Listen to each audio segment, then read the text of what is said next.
Hello and welcome to the 2022 Porsche Cup C6 Bank MasterCard 5th round.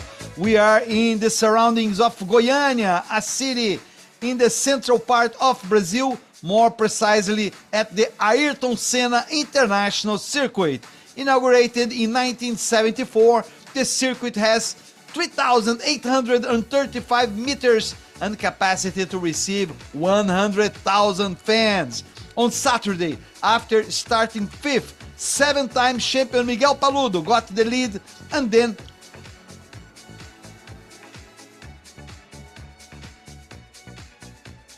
started from the pole and then got his first win in the championship. Now we are ready for the second day of racing in Goiania. My name is Sergio Lago and I'm here with Carlos Costa. Hello, Carlos! Hello, Sergio. Very big pleasure to be here with you to broadcast one more round of the Porsche Cup 2022 season. Quite good expectation for today's races because both of the title fights, they are very tight, especially considering the Carrera Cup main class. The championship is quite close, especially between Enzo Elias and Marçal Miller.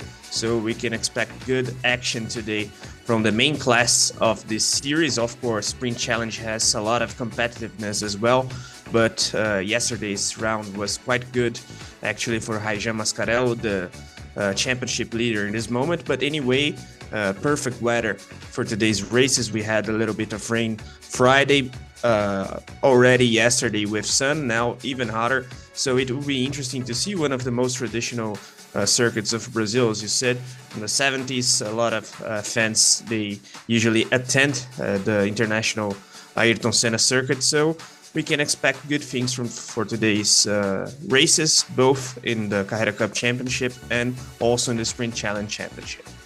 We'll have first the Carrera Cup and then the Sprint Challenge. In the Carrera Cup, after yesterday's race, Enzo Elias is just 12 points behind Marçal Miller. Enzo Elias finished the race in the second position, Marçal Miller in 5th. So now the difference is just 12 points with 3 races to go. This race here in Goiania and then 2 races in Interlagos that will be together with the Brazilian GP Championship. And then, Carlos, Miguel Paludo, who was 6th in the championship after his first victory yesterday, he has now 115 points, just 1 point ahead of Christian Hahn and 2 points ahead of Pedro Aguiar. So that might not have been his best year so far, but who knows, now Paludo has a chance to recuperate and maybe, just maybe, fight for his 8th championship. Yeah, quite interesting scenario now in the championship standings, as you said. And we also have to highlight the fact that with the worst results discarded, Enzo Elias is 2 points ahead of Marçal Miller. With their 2 worst results discarded, Enzo Elias has 128 points against 126 for Marçal Miller. So it's a quite interesting situation in the main Carrera Cup class this season. Of course, we are talking about well-known drivers, accomplished drivers already, experienced, even though Enzo Elias is younger. And now we see Renato Diniz, the pit reporter from Porsche.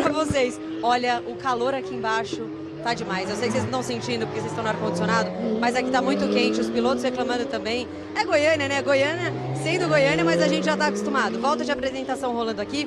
Quero chamar e destacar essa arquibancada que tá recheada.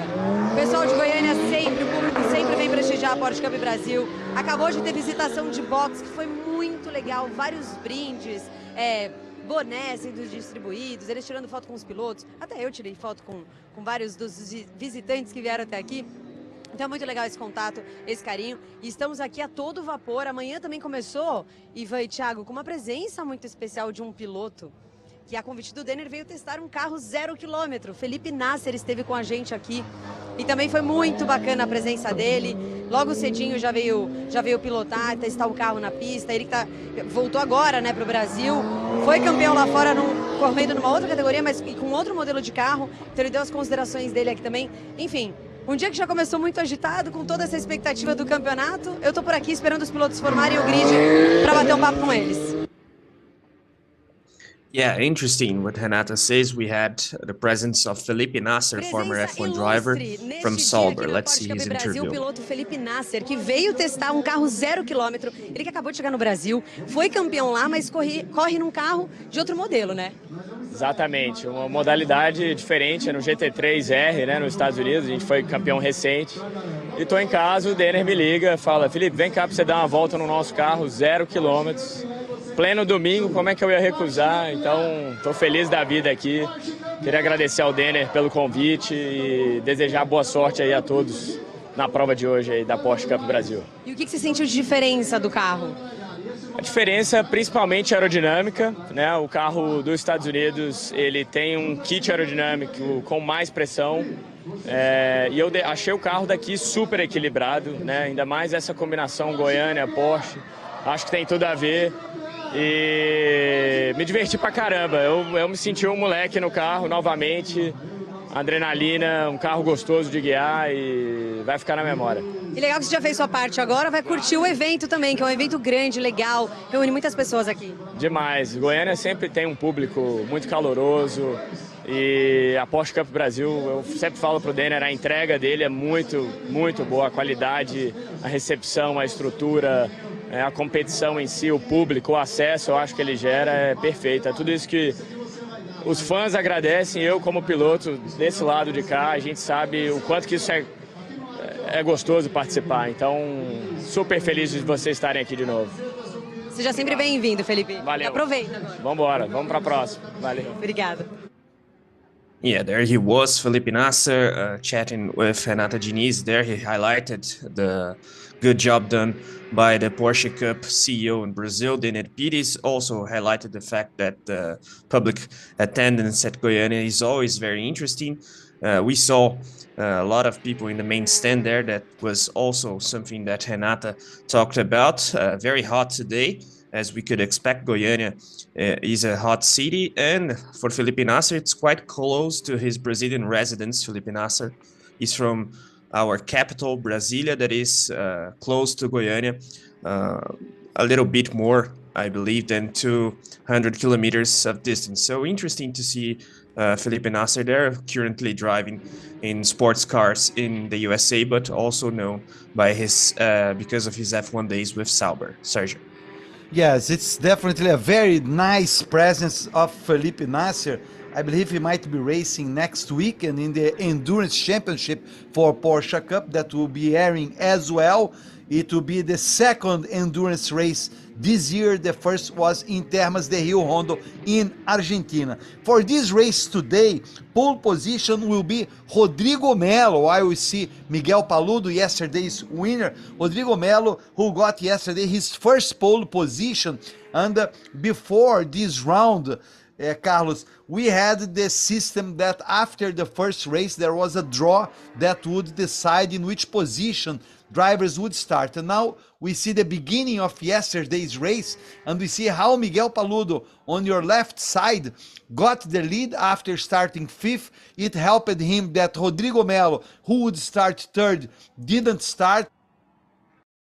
Pits together with the pace car, and then Miguel Paludo battling with Werner Neugebauer. The onboard is from Werner Neugebauer, and that's the point where Miguel Paludo really got the lead. And then we see Enzo Elias with the yellow Porsche getting the second position. Enzo Elias, that, as you said, Carlos, leads the championship right now if we discard the two worst results. So it was a great race.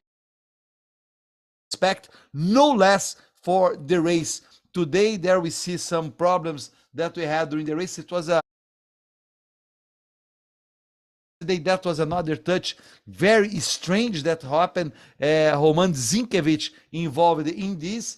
So, but anyway, Carlos, it was a very nice race, and we expect a great race today as well.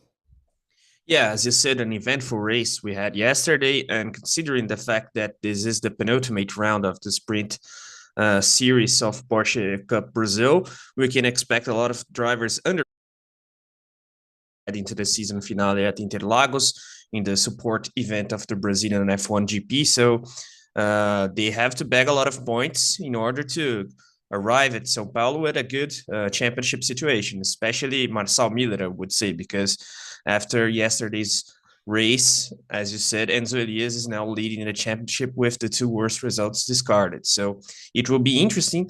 They are quite close to each other in terms of starting grid. And apart from that, guys that have nothing to lose, such as Werner Neubauer and so on. And we have to wait and see if Miguel Paludo is able to do something spectacular in order to try and fight for this championship, because so far the situation tends to be between Marcel Miller and Enzo Elias, as we see the podium celebrations yesterday. Yes, and Marcel Miller and Enzo Elias will start side by side in today's race. Enzo Elias was third best in the qualifying, and then Marcel Miller was fourth. Miguel Paludo starts seventh, so he will need something to happen to really get ahead of Enzo and Marcel.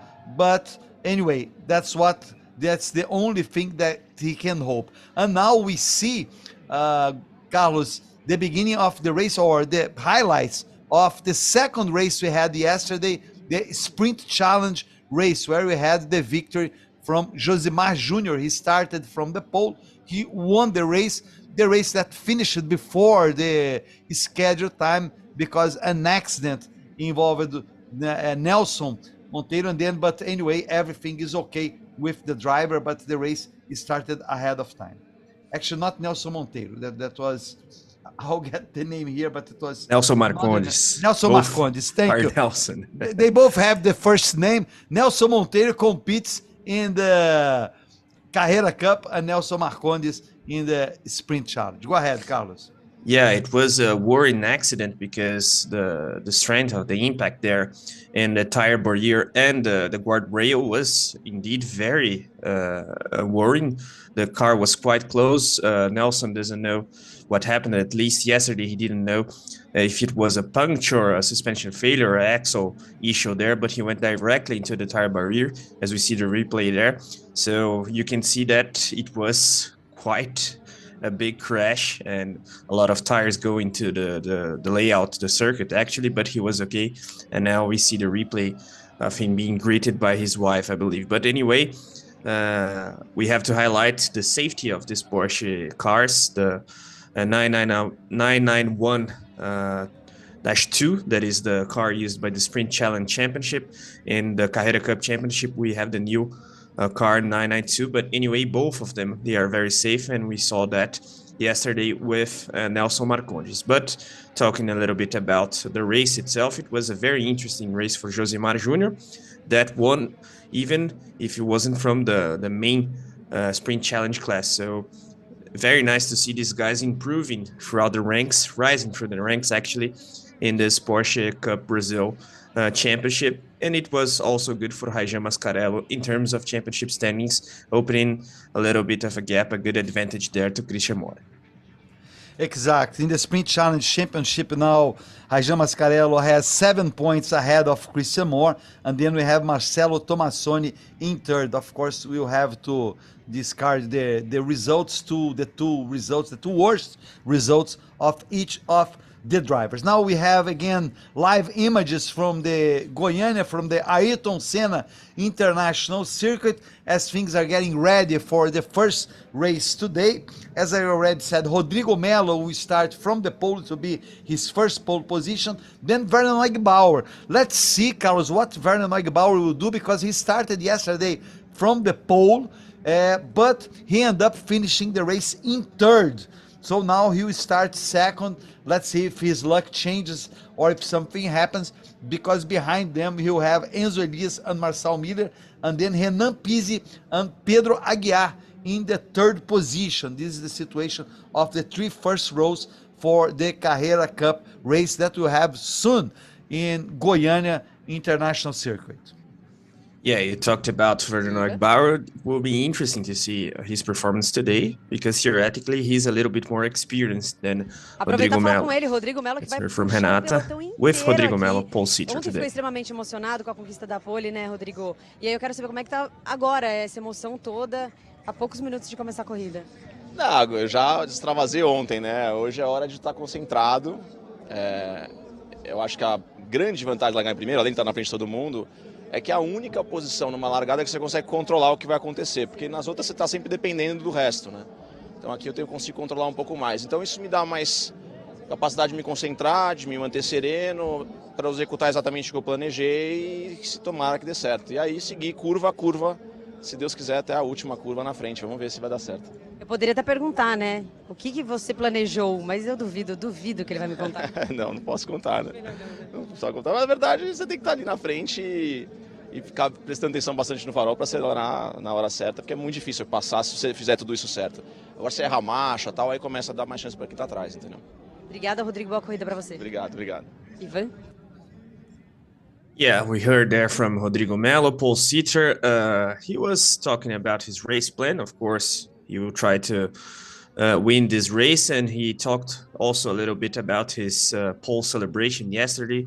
We saw that he was quite emotional after claiming pole position, but he said that he celebrated everything he had to celebrate yesterday, and now today is a day of concentration and trying to get ahead of the pack. So he focuses on being concentrated for the race start as well. So when the lights are out, he needs to be fast in order to establish his lead. And he highlighted the fact actually that apart from being ahead of the pack, being the pole sitter is good because it is the only grid position in which you have a little bit of control about what happens, because when you are in the middle of the pack, you depend on the other drivers. So that's basically what Rodrigo Melo said. Yeah, he has a good plan. Let's see if it works. We hope it works, of course. We saw there he's a very nice person, Rodrigo Melo, while we saw the pink Porsche that will lead the pace car, the Porsche that is that remembers or gives awareness for the Pink October, that is the awareness for breast cancer, for prevention of breast cancer. So that's a very important moment. We have to say that Porsche Cup in Brazil is very connected to lots of issues. We saw lots of initiatives regarding different issues. It helps hospitals with children in need, and the awareness for the Pink October and other things. Let's go to the Brazilian national anthem.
That was the Brazilian national anthem. So these are the ceremonies before the race. Soon we should have the cars going to the track. I mean, starting the race, and it's all ready, Carlos, for the second race. And it will be very interesting to see what's going on there, Carlos.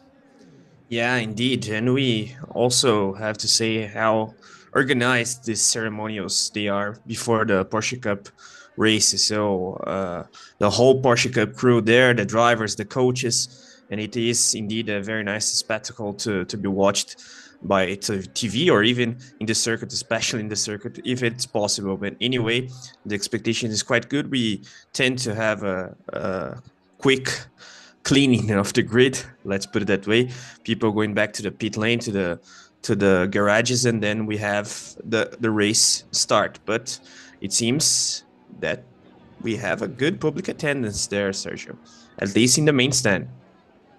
Yes, the public in Goiânia is very well connected to racing, to motorsports. The same in Brasilia. It's an area where mainly Brasilia has a very big tradition of bringing nice drivers, and Goiânia being so close is also connected. That one thing we have to say, Carlos, is that yesterday, there we see again pole position Rodrigo Melo, that yesterday, those who watched with us the Carrera Cup race, at the very end there was a touch between Franco Giaffoni and Lucas Salles, and then Franco Giaffoni got a penalty of 20 seconds, so because of the touch he gave in Lucas Salles, and that was very important because that was the battle for the sports championship. They both compete in the sports championship, so it's important to note that, Carlos.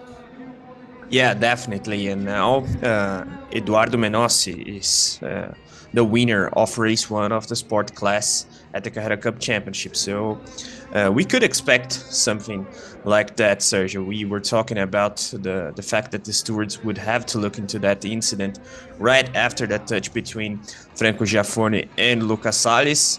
And it was a shame because even though Franco Giaffoni was trying to attack and that kind of stuff, of course, he always aims for the race win. Actually, he did the worst thing for himself and also for Lucas. And they are both fighting for this title. So anyway, good for Eduardo Menossi, who inherits, let's put it that way, this race 1 win at the Sport Class Championship at Carrera Cup. Yes, after yesterday's race, Lucas Salles stays ahead in the championship. He has 84 points in the Carrera Cup Sport Championship, 6 points ahead of Franco Giaffoni. And pretty much, Carlos, the battle for the championship is between both, because Eduardo Menossi, third in the championship, has only 48 points, so he's 30 points behind Franco Giaffoni, who is second. So it will be impossible for Eduardo Menossi to battle for the championship, and it will be interesting to see if they get together again in this race. I mean, get together if they battle for position like they battled yesterday. So that will be a very interesting factor to see if it happens in this race.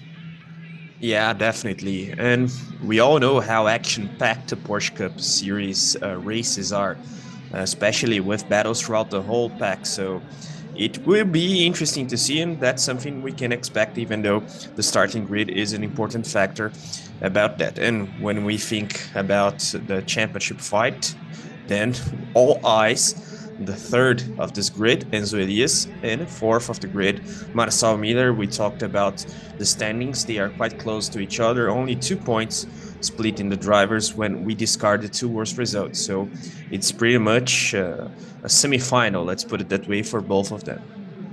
Yes, mainly I would say, yeah, any of them who get a bad result might be a problem, because they both are discarding, well, in a way, Marcel Miller has better results to discard, so he still has a little bit of leeway there. I'm talking about Lucas Salles and Giaffoni, Franco Giaffoni that I mentioned.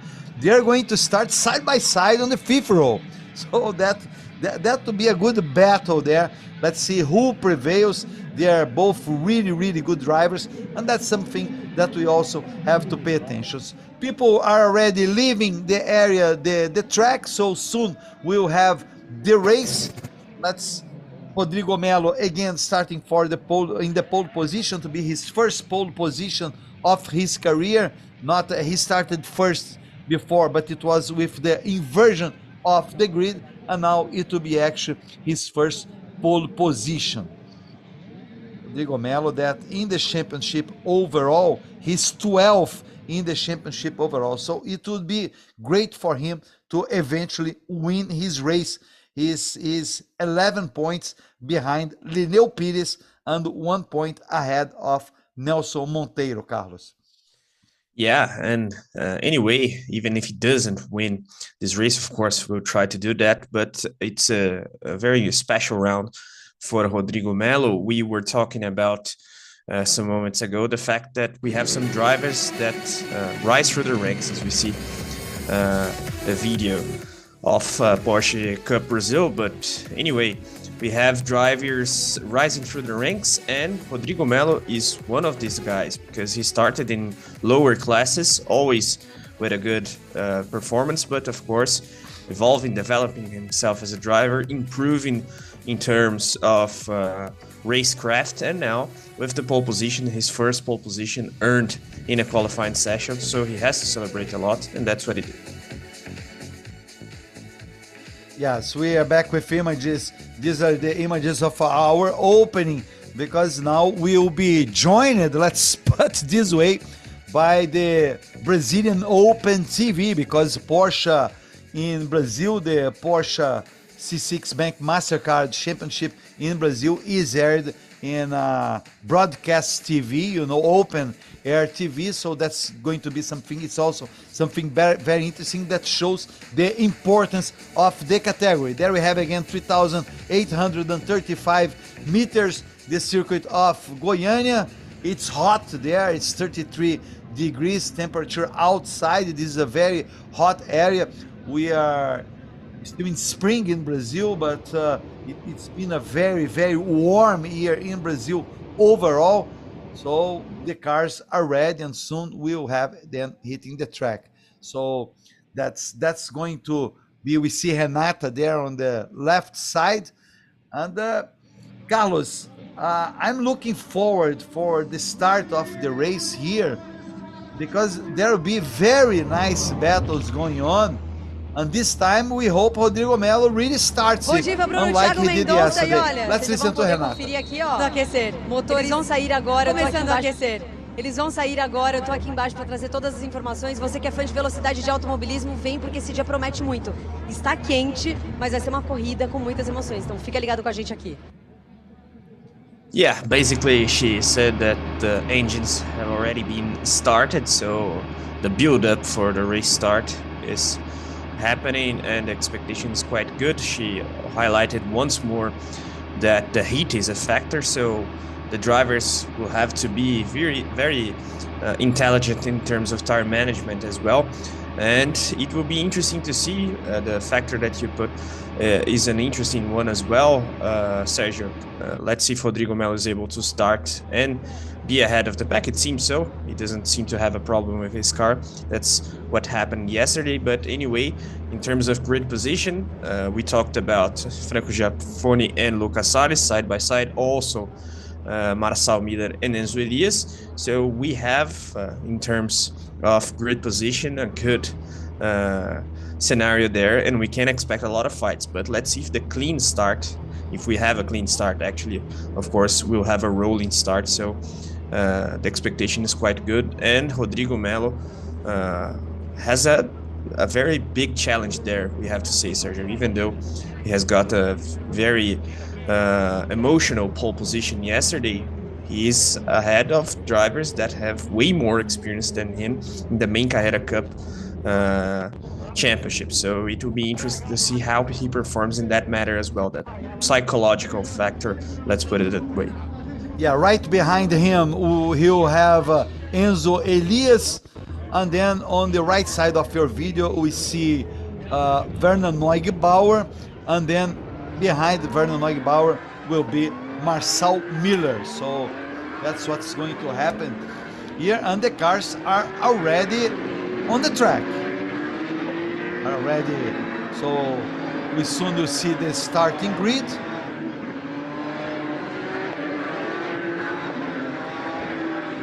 There we have the safety car. And the sound of the engines, quite spectacular, Sergio. Yeah, let's see. Rodrigo Melo is the pole position. to start alongside Werner Neugebauer. Then we have Enzo Elias and Marçal Miller. After then, Renan Pizzi and Pedro Aguiar. Behind the Renan Pizzi and Pedro Aguiar, in the fourth row, Miguel Paludo and Christian Ham. Behind them, Lucas Salles and Franco Giafone. Sixth row, we'll have Alceu Feldman and Edu Guedes. In the seventh row, Giorgio Frangoulis and Marcelo Ham.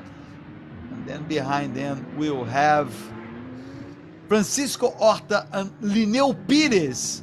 Then 17th, it will be Roman Zinkiewicz, Nelson Monteiro alongside him.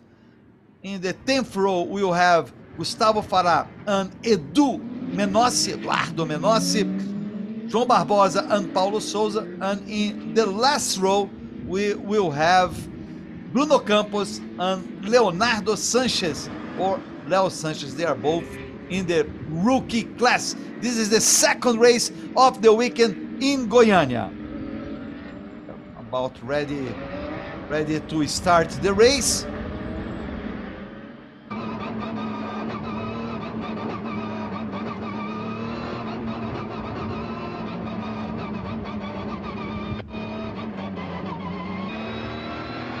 See, we follow some on boards.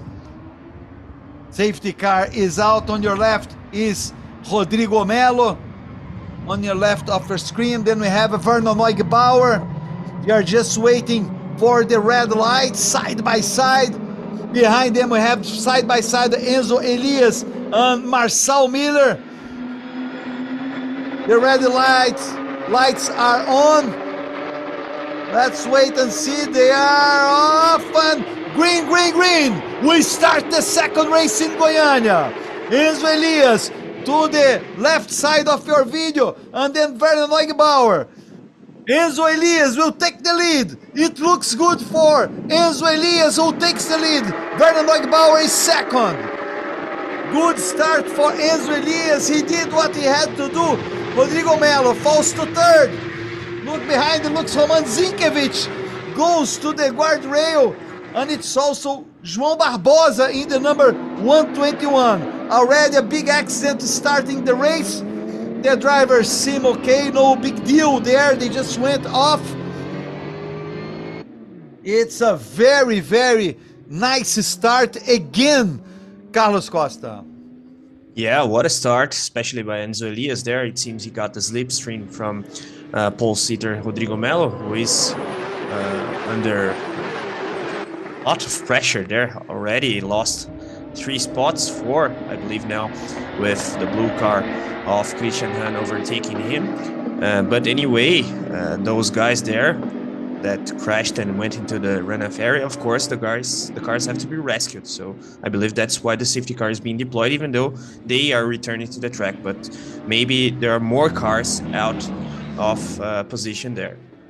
Yes, this is Roman Zinkiewicz, car number 8, 121 was João Barbosa. And I'm impressed, Carlos, because they both returned. So it was just they went off the track, but I'm sure, I mean, we can see they avoided the worst. So we hope that soon the safety car will be out of the track. We have Enzo Elias leading the race. Let's watch it again.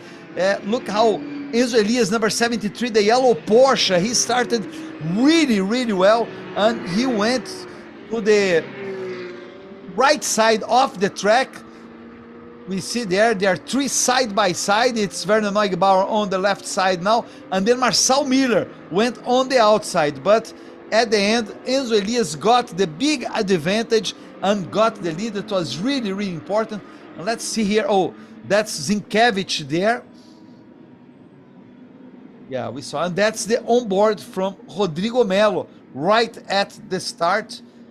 And now we'll see the image. Oh, look, he got a touch. Zinkiewicz was touched there by João Barbosa, and then both cars went to the off-track, Carlos.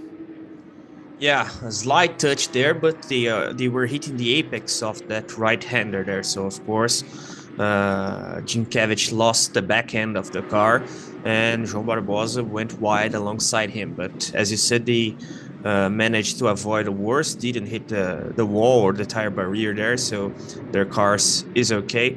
They are okay actually, but anyway, it seems that the safety car has been deployed in a rush there, because I believe there's no cars in runoff areas in this moment, so it seems that we have green flag already. Yes, restart of the race. The leader is Enzo Elias. Enzo Elias, Werner Neugebauer. Then we have Renan Pizzi. Behind Renan Pizzi, Christian Ham, Rodrigo Melo, and Marcel Miller. Marcel Miller didn't have a good start, Carlos. He started 4th and he's now 6th. So it was really a very bad start for Marcel Miller, and it doesn't look well for his battle for the championship against Enzo Elias, who leads the race. Yeah, not at all. If we discard the 2 worst results, as we said earlier, Enzo Elias is already leading the championship 2 points ahead, and now P1 versus P6, of course, the gap of points there will be big for the season finale at Interlagos. So Marcel Miller has to do something right now in order to contain the damage, let's put it that way. Werner Neugebauer is right behind Enzo Elias. Then we see Renan Pizzi. Renan Pizzi had a very good start as well. He started from 6th. He is 3rd now, so he started from 5th, pardon me, and he is 3rd now, so he got 2 positions. And also Christian Ham, who got 4 positions, and Rodrigo Melo, the pole position, is just in 5th now, ahead of Marcel Miller. So it's definitely not what Rodrigo Melo was looking forward to happen. That's unfortunate to him, but now he will have to try to battle back to at least get a top 5 or a top 3 or a top 4 or top 3, as he's in the 5th position. And there you see Pedro Aguiar right behind Miguel Paludo. And we see that Enzo Elias and Werner Neugebauer, at least in this moment, they have a better pace. They are opening a little bit of a gap there for the guy that runs 3rd, that is Renan Pizzi, as you said. In this moment, almost 1.5 seconds between Werner and Pizzi. So let's see if Werner will be able to charge and attack the race leader, but Enzo Elias seems to be managing his advantage there, and he has to think about the championship. If Werner gets too close, he doesn't have to defend that fiercely, because Marcel Miller is currently only 6th. So the situation seems good for Enzo Elias in this moment. This is the battle for 7th position. Miguel Paludo, yesterday's winner, is 7th. Then right behind him is Pedro Aguiar. Pedro Aguiar is known for being very good in Goiania, so he's putting all the pressure on Miguel Paludo. And then Lucas Salles is in the 9th position. He has a battle with Franco Giaffoni for the Sports Class Championship, and he's 2 positions ahead of Franco Giaffoni. They started side by side, but right now Lucas Salles is 9th and Franco Giaffoni is in the 11th position. Actually, Franco Giaffoni lost a position to Alceu Feldman, who started in 11th, is now in 10th. And we see again, Carlos, look at how Pedro Aguiar is right behind Miguel Paludo, and Rodrigo Melo is trying to get the position back from Christian Ham. Yeah, Rodrigo Melo trying to adopt a different racing line there in order to overtake Ham, but Ham managed to stay ahead. Let's see if he will be able to maintain that position, because Rodrigo Melo seems to have a better pace in this moment. And very important for Lucas Salles to have Alceu Feldman between himself and Franco Giaffoni. This way he's protected, let's put it that way, of any overly aggressive attack from Franco Giaffoni.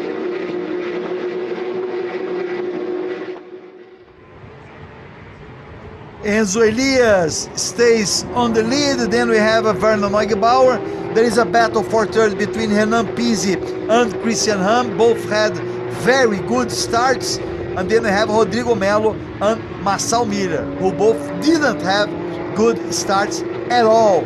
So it's not been a good race for them. But let's see if Marcel Miller can do something. It's more important for him. And so far the best lap is 1:24.948 from Enzo Elias, who leads the race. There we saw the car of Gustavo Farah, number 44. Gustavo Farah, who is in the 16th position. There we see also Leo Sanchez. Leo Sanchez, behind him is Francisco Horta and Giorgio Frangoulis. And now we are back to Renan Pizzi. Renan Pizzi, who is in the Porsche number 16.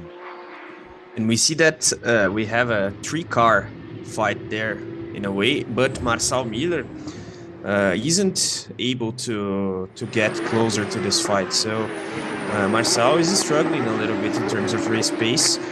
Theoretically, by being the leader or the second in the championship standings, we could expect him to be ahead of these guys or even attacking. But anyway, it seems that Pizzi, Han, and Melo, they have a better pace, whereas Enzo Elias is controlling, is managing his advantage. We can see that by the fastest lap that he set in the last attempt there. Yes, Marcel Miller will have to really prepare himself for Interlagos, actually Enzo Elias as well, because it looks like, Carlos, that the championship will be decided in the last round in Interlagos, which is always very, very good. Now we have again a best lap of Enzo Elias. He improved on his previous best lap, so he's doing really, really great. And look at Rodrigo Melo. Rodrigo Melo got the position from Christian Ham. Great work by Rodrigo Melo. He is touched slightly by Ham, and then Marcel Miller is able to get close to both drivers. Look at Marcel Miller, he tries on the inside. Christian Ham on the inside, and Rodrigo Melo loses 3 positions.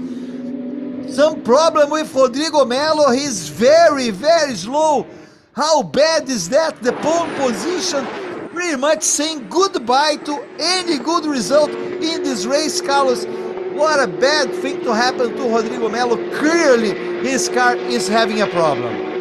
Yeah, definitely a nightmare, because from pole position to retire the car, it's a big shame, and it seems he has a puncture there, I believe, or something with the suspension, because he got that slight touch, a racing incident, in my opinion, with Christian Ham. But the worst result, the worst outcome, that's for Rodrigo Melo, definitely, as he's retiring the car, and Miguel Palou on the charge there over Marcel Miller, Sergio. Yes, this is a good battle. It's a battle for the 4th position. Let's see again what happened. We see Rodrigo Melo on your left side. Apparently there was no touch there, not at this moment, Carlos.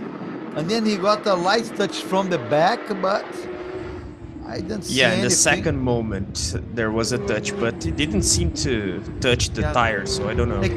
Exactly, it didn't seem to me that it brought a puncture, and we see Miguel Paludo ahead of Marcel Miller.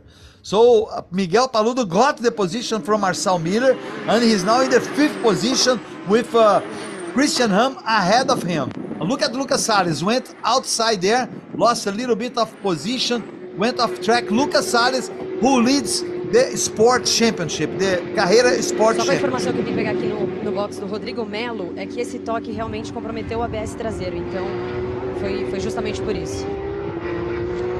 Oh, yeah, Renata explained there that the touch has compromised the braking of the back axle of the car. So Rodrigo Melo had to retire the car because of that. An important fact there that Lucas Salles got a little bit wide, because we have to think that Franco Giaffoni can capitalize on that in terms of fighting for the title with Lucas in the Sport Class Championship. Yeah, and there was a note there that the incident in the beginning of the race between Roman Zinkiewicz and João Barbosa will be investigated after the race. And we see there Lucas Salles. Lucas Salles right behind Nelson Monteiro. Lucas Salles doesn't look good. He lost many positions. And now Franco Giaffoni is 9th with Lucas Salles in 13th. Actually, he's in 14th because he lost yet another position. And it has to be very frustrating for Rodrigo Melo. What started as a great weekend for him, what started as getting his first pole position Saturday morning. He started the first race in third, but he had to abandon even before the race started. He pulled to the pits behind the safety car in the race one yesterday, race one in Goiania, and today after starting in the pole, Rodrigo Melo is retiring. He retired his car, so very frustrating for him. Yeah, and I believe he will be way more upset because of today's race outcome. Of course, he didn't have a good race yesterday, as you said, but he was, I believe, focusing on getting the win after starting from pole position today. But now, a complete nightmare. At least he had Saturday night to celebrate his pole position. Now we see the battle between Marcelo Hahn and Lineu Pires. This is a battle to stay in the top 10. Marcelo Hahn was 10th, and now he is overtaken by Lineu Pires. Good race by Lineu Pires. He already got 6 positions from his starting positions. There he is, number 888 of Lineu Pires, doing a very nice job so far. We are on board with him. So far this weekend and also in the season, he's the leader of the rookie class. So interesting performance by Lineu Pires and an interesting battle there, even though it seems that he will open up a bit of a gap to Marcelo Hahn. Lucas Salles, Carlos, is 18th right now, so he had the problem. We saw him going wide, losing the track, going to the grass, and now we see him. He's the third car there. It's not really a good position for him, and unfortunately, he might even lose the lead in the sports class championship. Look how slow he is. He's really getting behind. He's behind Leo Sanchez. Now he's 21st, and he pretty much has 1 or 2 cars behind him. And look, the gap. Yes, go ahead, Sergio. Carlos. The gap between Enzo and Werner is quite big in this moment. Yes, that's what I was going to say, Carlos, because we concentrated on lots of things happening in the back of the field, and now we are back to the beginning, and Enzo Elias has a commanding lead over Werner Neugebauer with Renan Pizzi in third, Christian Ham in fourth, and then Miguel Paludo in the 5th position with Marcel Miller in 6th. Yeah, and it seems the top 5 spots there, they are a bit settled. I believe that we can have a change of positions there between Miguel Paludo and Christian Ham, maybe, as we see the blue car only slightly ahead of the red Brent car of Miguel Paludo, but apparently Marcel Miller doesn't have the pace to fight for this top 5. And Elias Neugebauer and Renan Pizzi, they are in a very comfortable situation considering their current positions. Neugebauer doesn't have the pace to attack Enzo, and Pizzi doesn't have the pace to attack Werner. Let's see what happened there. We have number 88 of Giorgio Frangulis getting the position from Eduardo Menossi. So that was a battle of the 14th for the 14th position. Now Frangulis is in 14th, Eduardo Menossi is in 15th. And that's Gustavo Farah in the number 44. Behind him we have Francisco Horta. Look at the damage on the left side, left front of Francisco Horta, Carlos. Certainly this is not helping him. He lost 3 positions in regarding to his starting position in the grid. Let's see if we have a detail there of what happened. Yeah, and that's a warning there from the race director that the incident between Horta and the car number 88, that I believe is Jinkevich, if I'm not wrong. It will be, no, 88 is Frangulis, sorry. Yes. Jinkevich is 8. But anyway, it will be investigated after the race, and of course that loose body work there isn't helping, not just in aerodynamic matter, but the car structure as a whole, even though it seems that it isn't enough to inflict damage on the tire. We see the gap there between Enzo Elias and Werner Neugebauer. It's over 2 seconds. Then around 1.5 seconds from Werner Neugebauer to Renan Pizzi. And then we have right behind Renan Pizzi, Christian Ham, and Miguel Paludo. A little bit under 7 minutes to go. Races in the Porsche Cup are of 25 minutes plus 1 lap. And there we have the onboard for Renan Pizzi.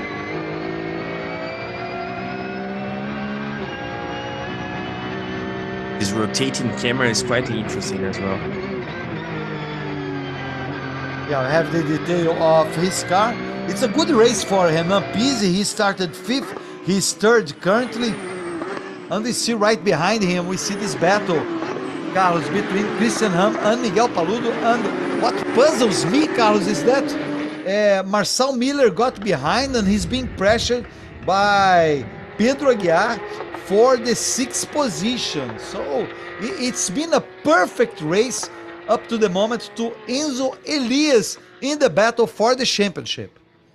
Yeah, I think even Enzo, or the hardest Enzo supporter, couldn't expect such a good race for him. Of course, him fighting for the win, I think it's something that we can always expect, but it seems that Marcel Miller has a problem in terms of pace, because in every single moment of the race he was under attack by someone, and now by Pedro Aguiar. It seems that Alceu Feldman also has an interesting pace there in order to join this fight, but the only moment in which he overtook someone, I'm talking about Marcel now, was when Rodrigo Melo got that problem. So he's always been has always been under attack in this race so far. Yeah, we have to talk a little bit about Alceu Feldman. He's in 8th. He's the 3rd car here, the green car. He's doing a great job, and now he tries again over Pedro Aguiar. Almost he got there because Pedro Aguiar is trying to overtake Marcel Miller, but Alceu Feldman is very aware of that right behind them, and Pedro Aguiar has to take lots of care there, because one little mistake and for sure Alceu Feldman will be there to get his 7th position. That's good for Marcel Miller. Alceu's charge is helping Marcel to stay ahead, but if Alceu is able to overtake Pedro, I believe he will try and overtake Marcel as well. So tricky position situations actually for the 3 of these cars, Alceu Feldman, Pedro Aguiar and Marcel Miller. This is the battle for the 6th position. We have Marcel Miller, Pedro Aguiar and Alceu Feldman. Pedro Aguiar goes to the right, goes to the left, tries both sides. And look at Alceu Feldman on the inside of Pedro Aguiar. He might get position now. Side by side, Alceu Feldman and Pedro Aguiar. Turn a bit to the left. Alceu Feldman has position. He will get the position from Pedro Aguiar. Battle for 7th. And Alceu Feldman in 7th place. Pedro Aguiar. Carlos, he lost position. He almost overtook Marcel Miller, but he ended up losing position. And now I want to see how Alceu Feldman will fare trying to get close to Marcel Miller. Let's see it again, Carlos. Yeah, nice overtaking maneuver there from Alceu Feldman. He was very intelligent because he got the inside racing line and he had 2 right-handers in order to overtake Pedro Aguiar. But that whole situation just shows how much time you lose when you're battling for position, because that's what happened with Pedro Aguiar. In the first moment, actually, Alceu was a bit behind, but Pedro was on the charge. Of course, we all know that even though Marcel Miller is struggling a bit, he's a very accomplished driver also in terms of defending positions, and he was able to hold back Pedro Aguiar, and Alceu was able to get there and overtake. Let's see if he will have pace and time left to attack Marcel Miller, because the clock is ticking. Yes, just under 3 minutes. Then we'll have the last lap, but Alceu Feldman is right behind Marcel Miller. This is Marcel Miller, number 544. And look at Alceu Feldman. Great race by Alceu Feldman. It's a really, he started in 11th, he's in 7th, and he's doing everything right, and he might even get the position from Alceu Feldman. This is a race, this is a weekend Alceu Feldman will try to forget, because he started as the championship leader, and he will leave this race behind in second place. So it's really important. He'll have to think about it and really prepare for Interlagos. Yeah, definitely. And yeah, also Feldman once again trying to overtake. We have to remember that Marcel Miller has extra weight to his car because of the balance of performance regulations, but so does Enzo Elias, and he has been in a dominating form the whole weekend. Miguel Paludo also trying there. Miguel Paludo tried there, but there was no chance. Yeah, Carlos. But the difference is, let's say, quote unquote, only 5 kilos. It's a difference, of course, on the outside. Alceu Feldman, he goes on the outside trying to get the position. He goes wide and he doesn't get it. He goes all the way. What a nice try. It's incredible. He is really doing his best there. It was an incredible maneuver. It didn't work as well as he thought, but Marcel Miller has to pay attention. But as I was saying, Carlos, the difference is 5 kilos, so it doesn't explain, because Enzo Elias leads the race and Marcel Miller is 6, so 5 kilos, they don't explain all this difference. Yeah, not at all. And anyway, we have to look at the silver lining, let's put it that way, for Marcel Miller. We see clearly that he's struggling with pace as Alceu Feldman gets the position. Pardon, Carlos. Alceu Feldman gets the position. Marcel Miller is struggling with his Porsche, and now he has Pedro Aguiar behind him. Marcel Miller tries to recuperate. He closes the door to Pedro Aguiar. And Alceu Feldman, great work. He's 6th position. And Marcel Miller falls to 7th with Pedro Aguiar right behind him with 9 seconds, 7.65 to the end of the race. So we have this lap plus 1 lap. And that's an incredible work by Alceu Feldman, Carlos. Yeah, that's it. He saw the gap there and went to the inside line in order to overtake, as Pedro Aguiar now is on the charge. But I was going to highlight the fact that Marcel Miller has been very skilled to defend his position, because we see that his pace is way inferior than even Pedro Aguiar's pace and obviously Alceu's. So I don't know, we have to talk with Marcel Miller in order to understand this gap between his pace and, for example, Enzo Elias, because it's not only today, Sergio. If you remember yesterday, Enzo dominated as well, and Marcel Miller was struggling a bit, finishing the race in the middle of the pack, qualifying also behind Lucas Salles, for example, that is from a lower class. So the whole weekend has been very difficult for Marcel Miller.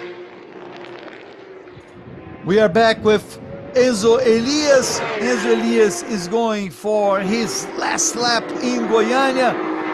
Bernard Neugebauer is 2nd. Then we have Renan Pizzi, Christian Hahn, and Miguel Paludo. And Enzo Elias is going for a very good Goiania weekend.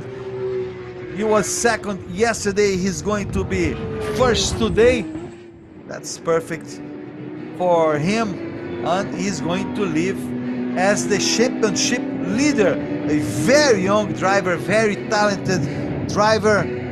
That's the tension waiting there for the final result, but I don't believe nobody will take the win from him now, Carlos.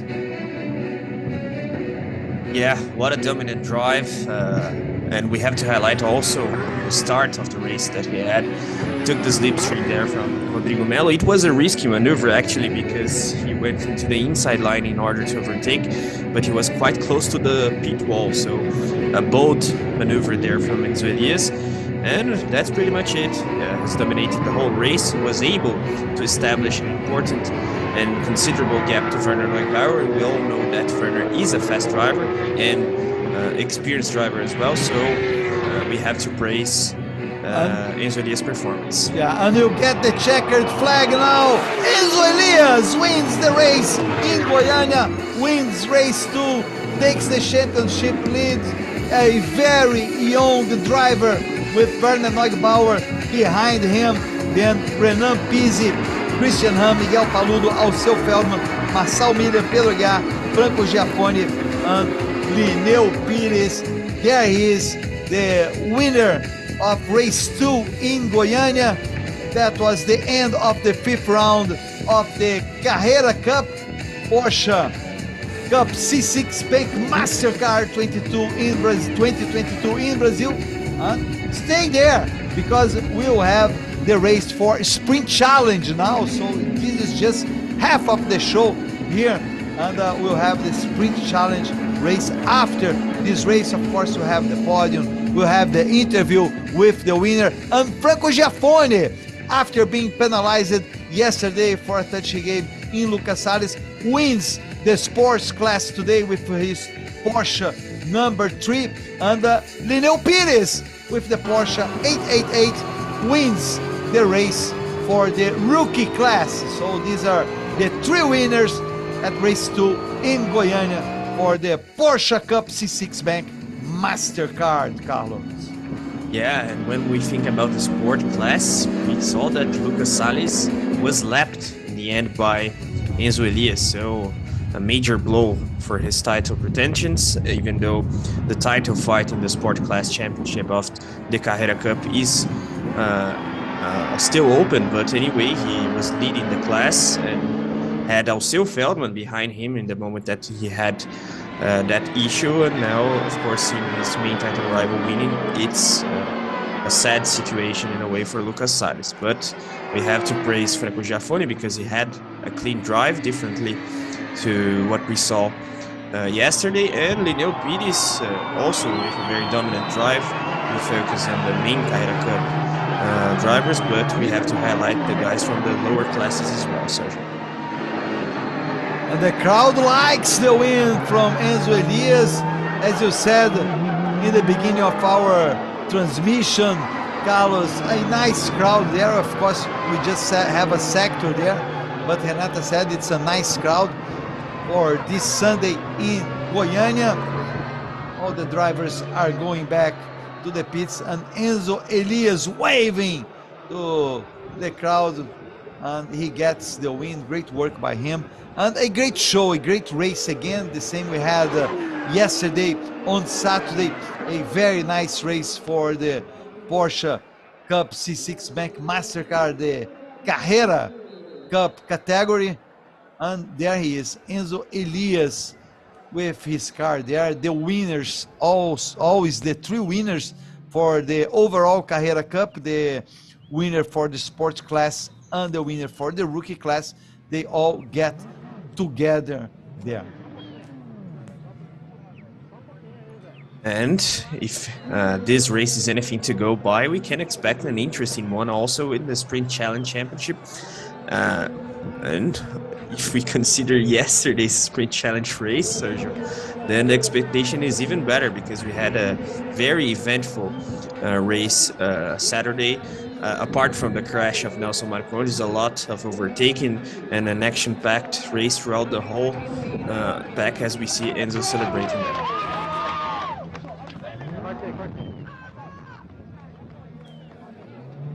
There he is.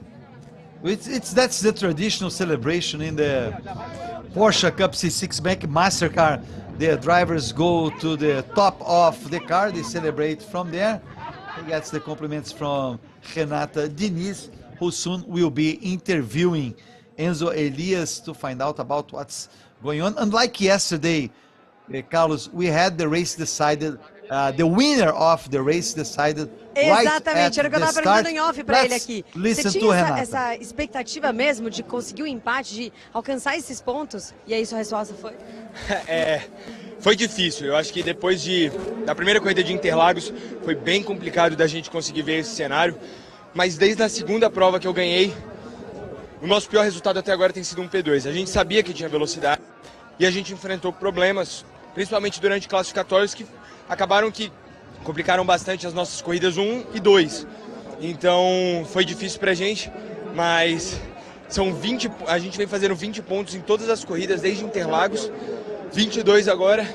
Eu não sei como é que tá nos pontos corridos, mas eu sei que no descarte eu tô liderando e é o que importa. A gente vai buscar esse título, como eu falei no começo do ano. constância, né, Enzo?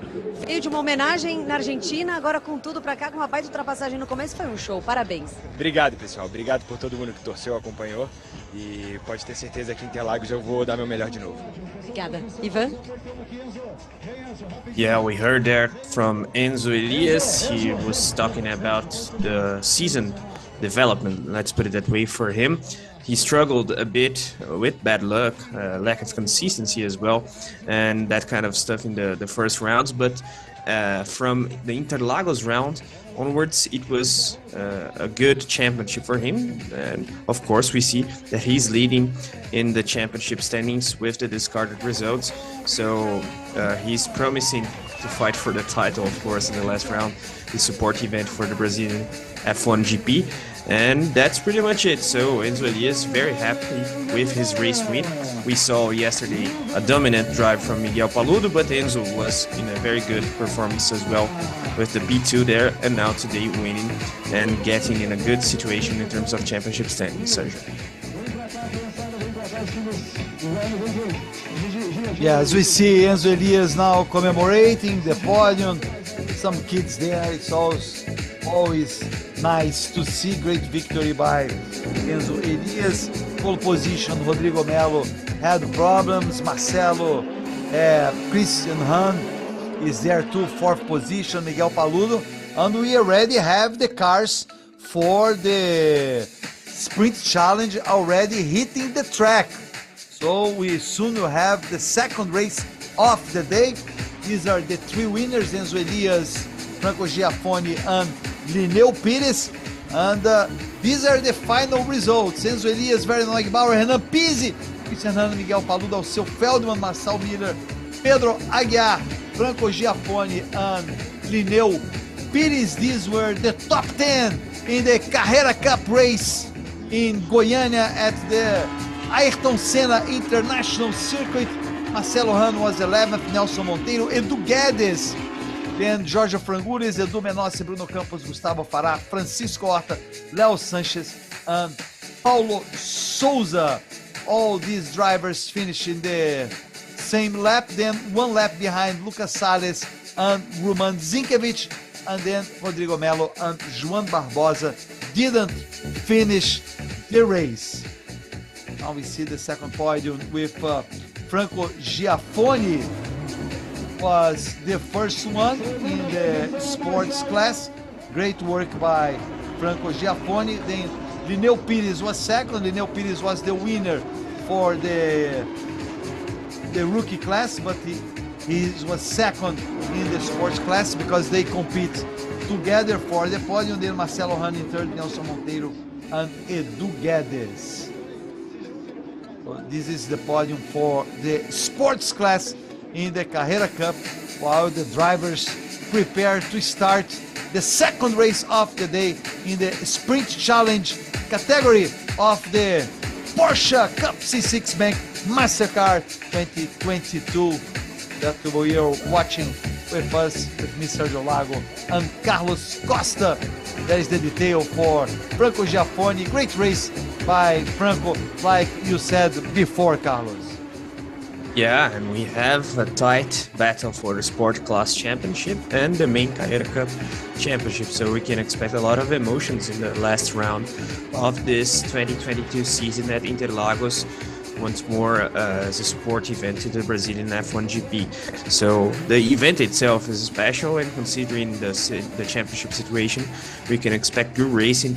We all know that the public, even though they are there mainly to watch the F1 race, they always like to see Porsche Cup races at the Brazilian GP, and we can see why, Sergio. Look how entertaining this race has been.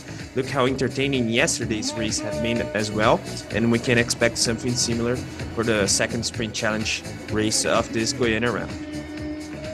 And now it's Lineu Pires getting the trophy for first place in the rookie class.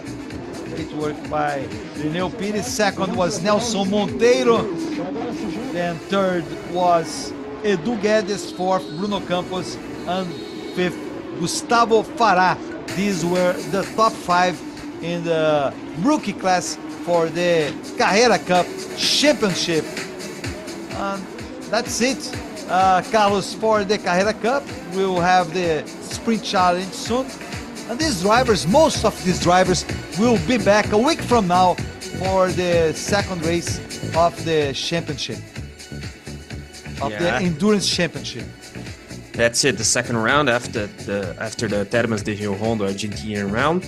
And now we see the guys from the Sprint Challenge Championship. Sorry. Second row, o Biratan Jr. and Daniel Correia.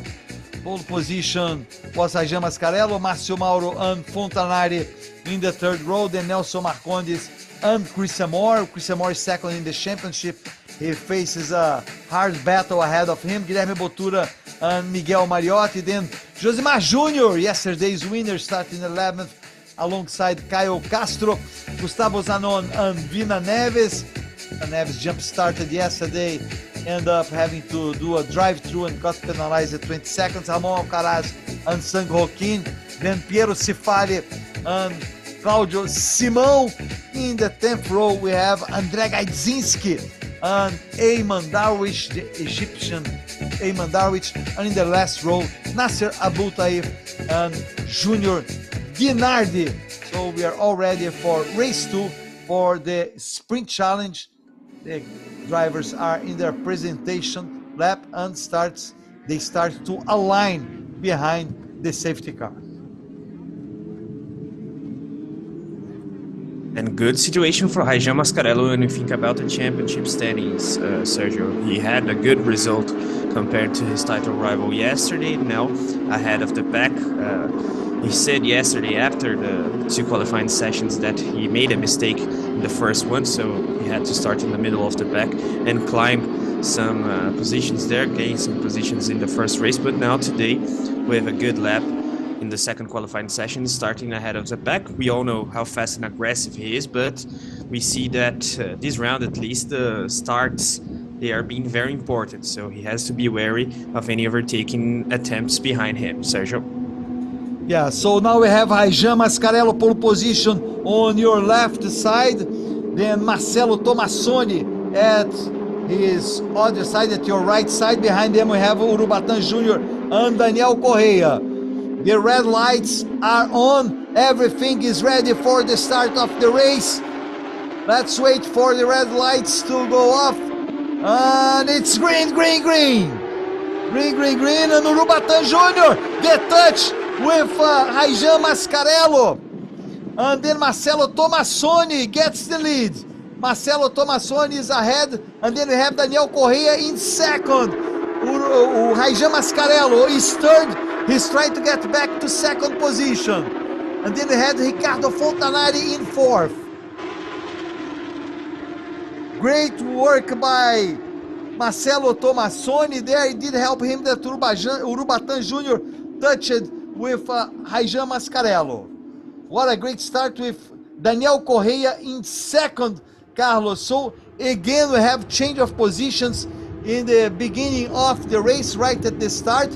And this time, it was against Rajan Mascarello, who's a very experienced driver, but he got the touch from Urubatán Jr., who now stays in fifth position. Yeah, and the leader, the pole seater, wow, we have... Daniel Correia. Yeah. Daniel Correia gets first position from Marcelo Tomassoni. And then Rajan Mascarello is right behind Marcelo Tomassoni, trying to get second. Márcio Mauro is fourth, then Urubatán Jr. is fifth. And there we have Daniel Correia getting the lead. We see again the image. Oh, Marcelo Tomassoni didn't go well there. Carlos, he opened a big gap for Daniel Correia, who got the first position. And now we have again Rajan Mascarello putting all the pressure on Marcelo Tomassoni. Go ahead, Carlos.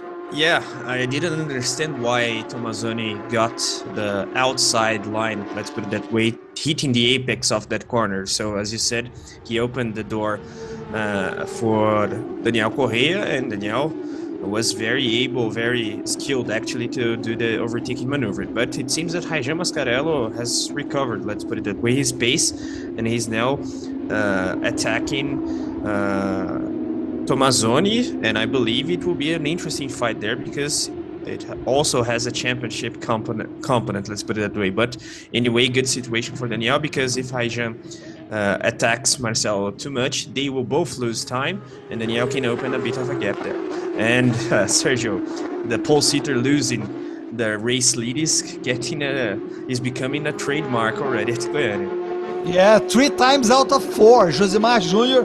was the only one who was able to do that. Josimar Jr., who didn't get a good start in this race, now in the second race for the Sprint Challenge in Goiania, he started 11th. He sits currently in 14th, so not a good day for Josimar Jr., who yesterday got his first win in the Sprint Challenge category. And now we have Márcio Mauro putting the pressure on Raijan Mascarello. Look at Márcio Mauro. He's the white and green Porsche, and he'll get the position from Raijan Mascarello. Great work by Márcio Mauro. And then Urubatán Jr. is behind Raijan Mascarello. Behind Urubatán Jr. is Ricardo Fontanari with the red and blue Porsche. Yeah, it doesn't look right for Raijan Mascarello, Carlos. I don't know if that touch between himself and Urubatán Jr. right in the start of the race has had an impact on his car, because it seems like a race of hikes and lows for him, because of course he lost the race lead right after the start, but apparently he had pace to attack, especially Tomazoni there, but now lost ground to Márcio Mauro, and let's see if he will be under attack by the guys behind, because the situation doesn't seem that good for Raijan Mascarello in this very moment. And who is looking at that is Christian Moore. Best lap so far for Miguel Mariotti, number 21. He's in 10th position. He started in 10th, he's in 10th. And Raijan Mascarello trying to get back his position from Márcio Mauro. But I say Christian Moore because Christian Moore, Carlos, battles for the championship with Raijan Mascarello. Raijan Mascarello so far lost 3 positions, sits in 4th. And then Christian Moore got 1 position, sits... Oh! Márcio Mauro and Raijan Mascarello. The touch between the two and Christian Moore. Wow! What a strong hit there. Oh, mine. Oh, mine. What a dangerous situation. That was not good at all. Because he was spinning back to the track. He says he's okay, thumbs up there, so we can celebrate and be relieved. But Josimar Jr.'s car went back to the circuit, and of course it is a high-speed corner, that right-hander there. And it was very dangerous, and the impact was quite big there. Of course, we see the debris. I don't know how fast they were, but very fast indeed. And actually was Márcio Mauro's car spinning, and then he got hit by Josimar Jr., who had nothing to do there.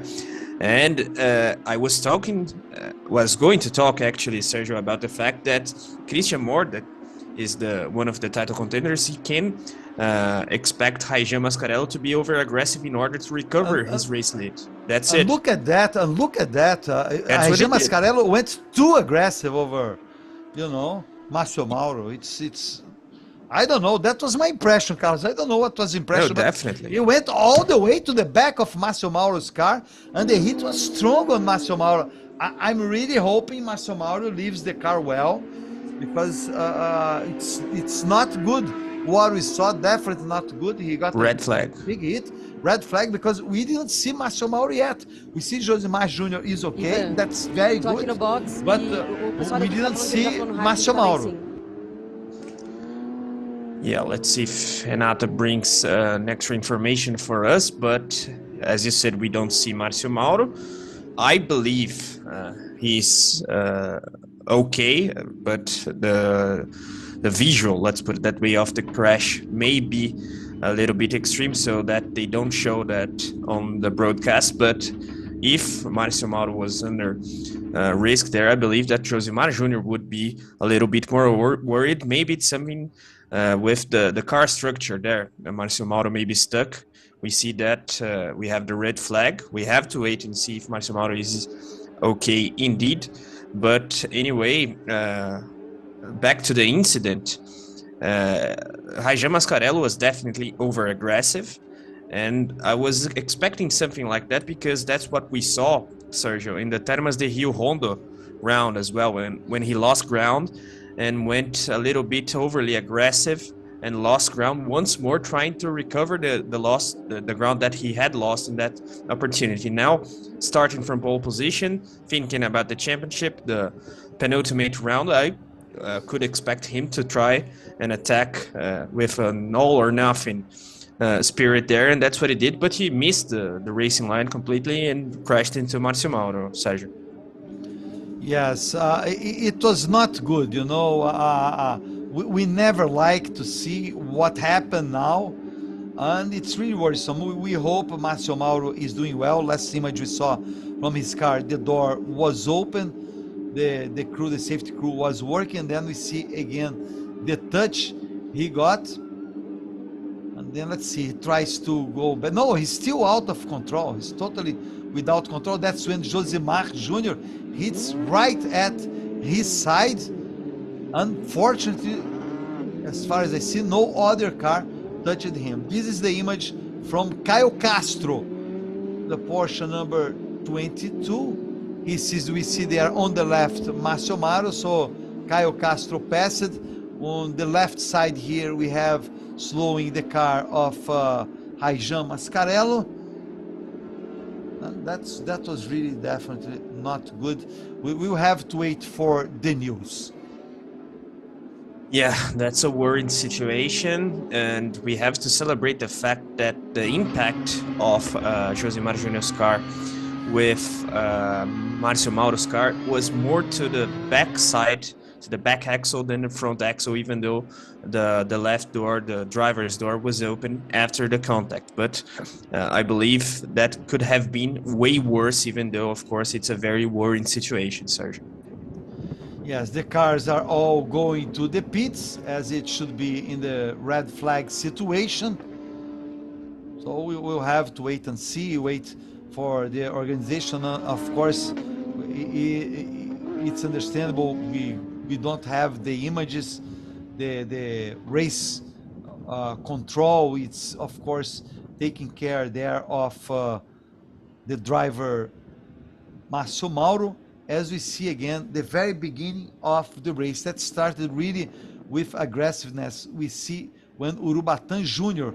on your left side, he'll touch the car from Raijan Mascarello, but actually seemed to me, now watching it again, Carlos, that Raijan Mascarello closed a little bit the door. Look, he turns to his right side to close the door to Urubatán Jr., but Urubatán Jr. already had was a little bit ahead there. It was the left front side of the Urubatán Jr.'s car was already close to the right back side of Raijan Mascarello. I don't know if you had this impression, Carlos, as we see the onboard from Caio Castro.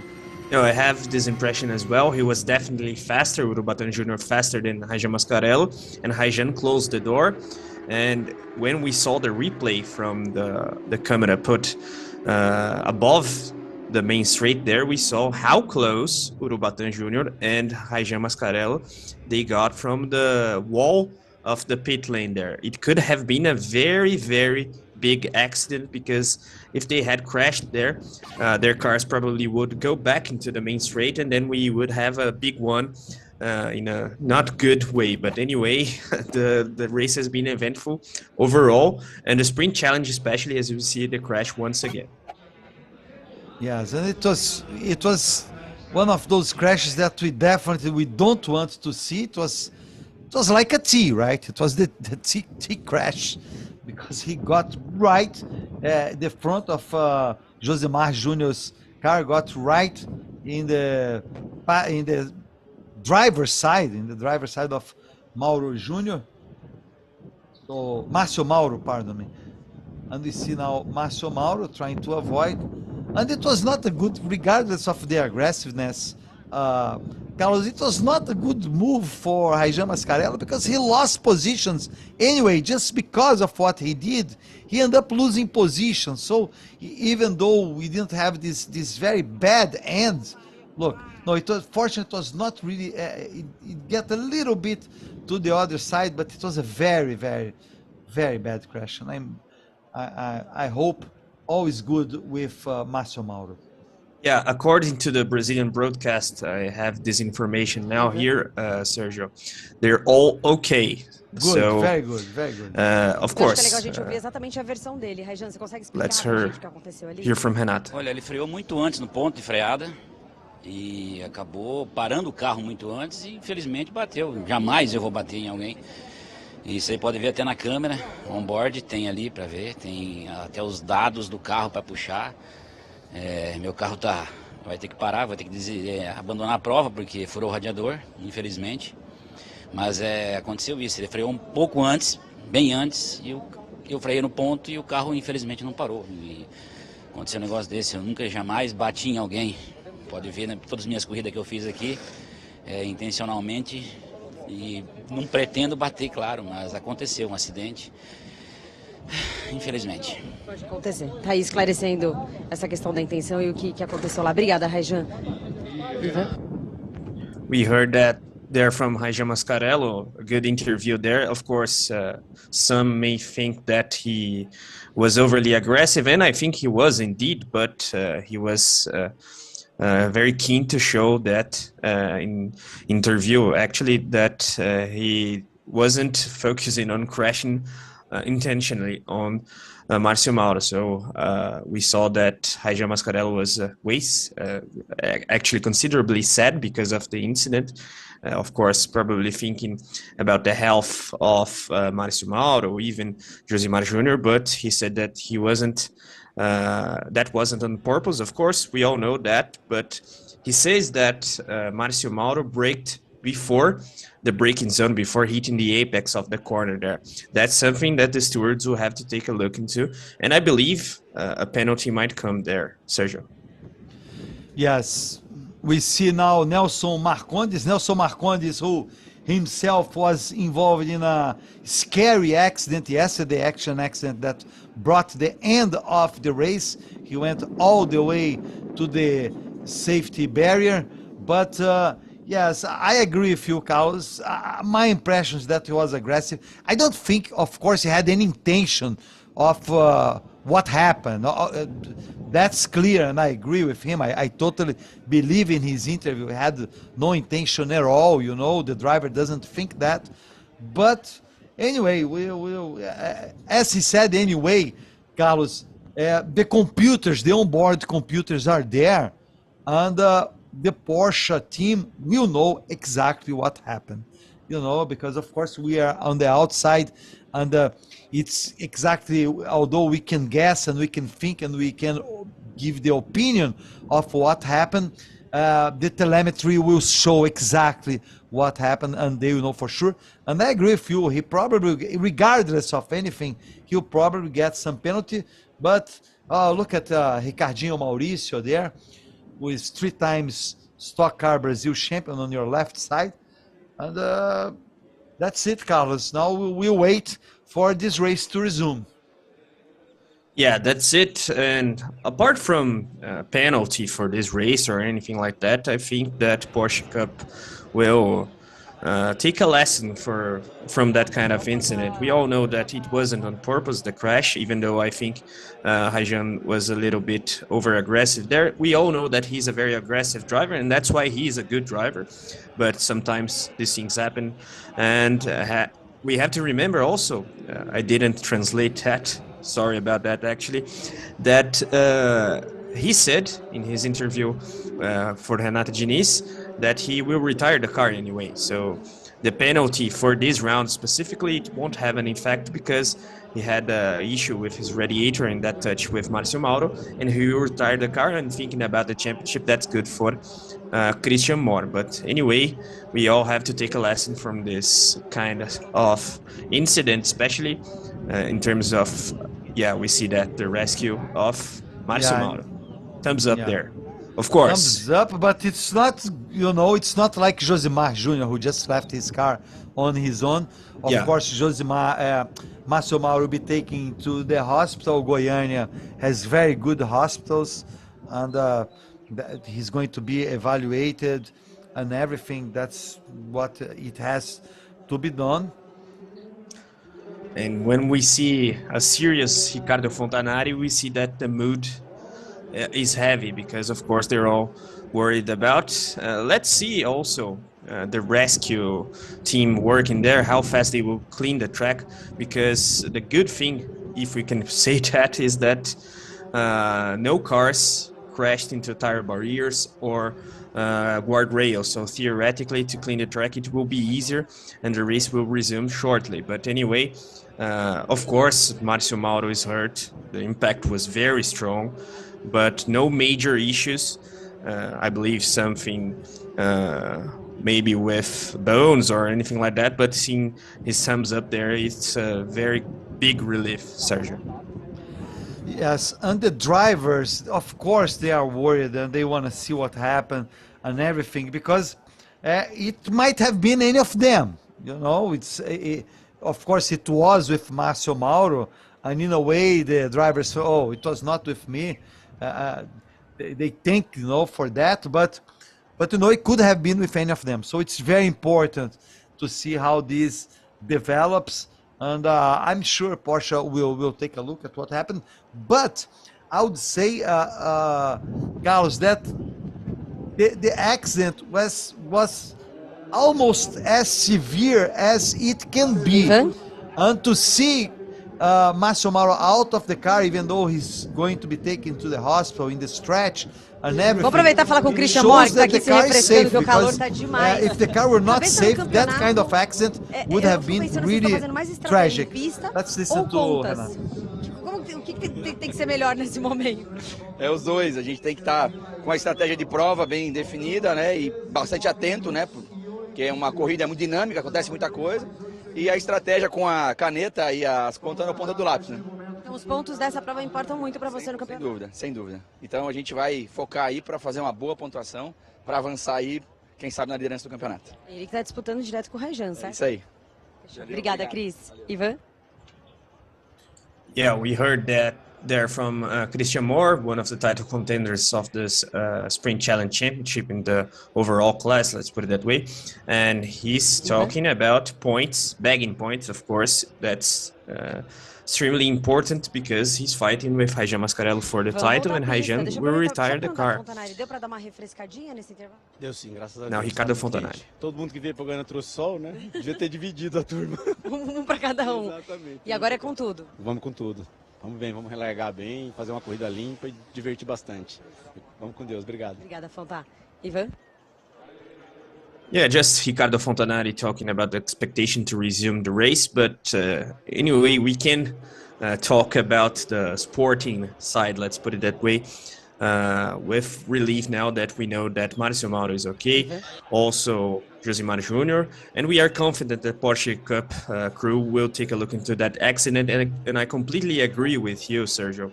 It was a T-crash, as we call in motorsport, so one car crashes directly to the side of the other, and Márcio Mauro is there. Obviamente. Okay, Mas isso of mostra course, uma coisa going pra to the gente, hospital, né? O senhor but que você tá mais okay. tranquilo e Now Senhor consegue Marcondes, that realizar melhor crashed as yesterday coisas. in a very Cara, o carro é muito strong seguro, né? impact as well.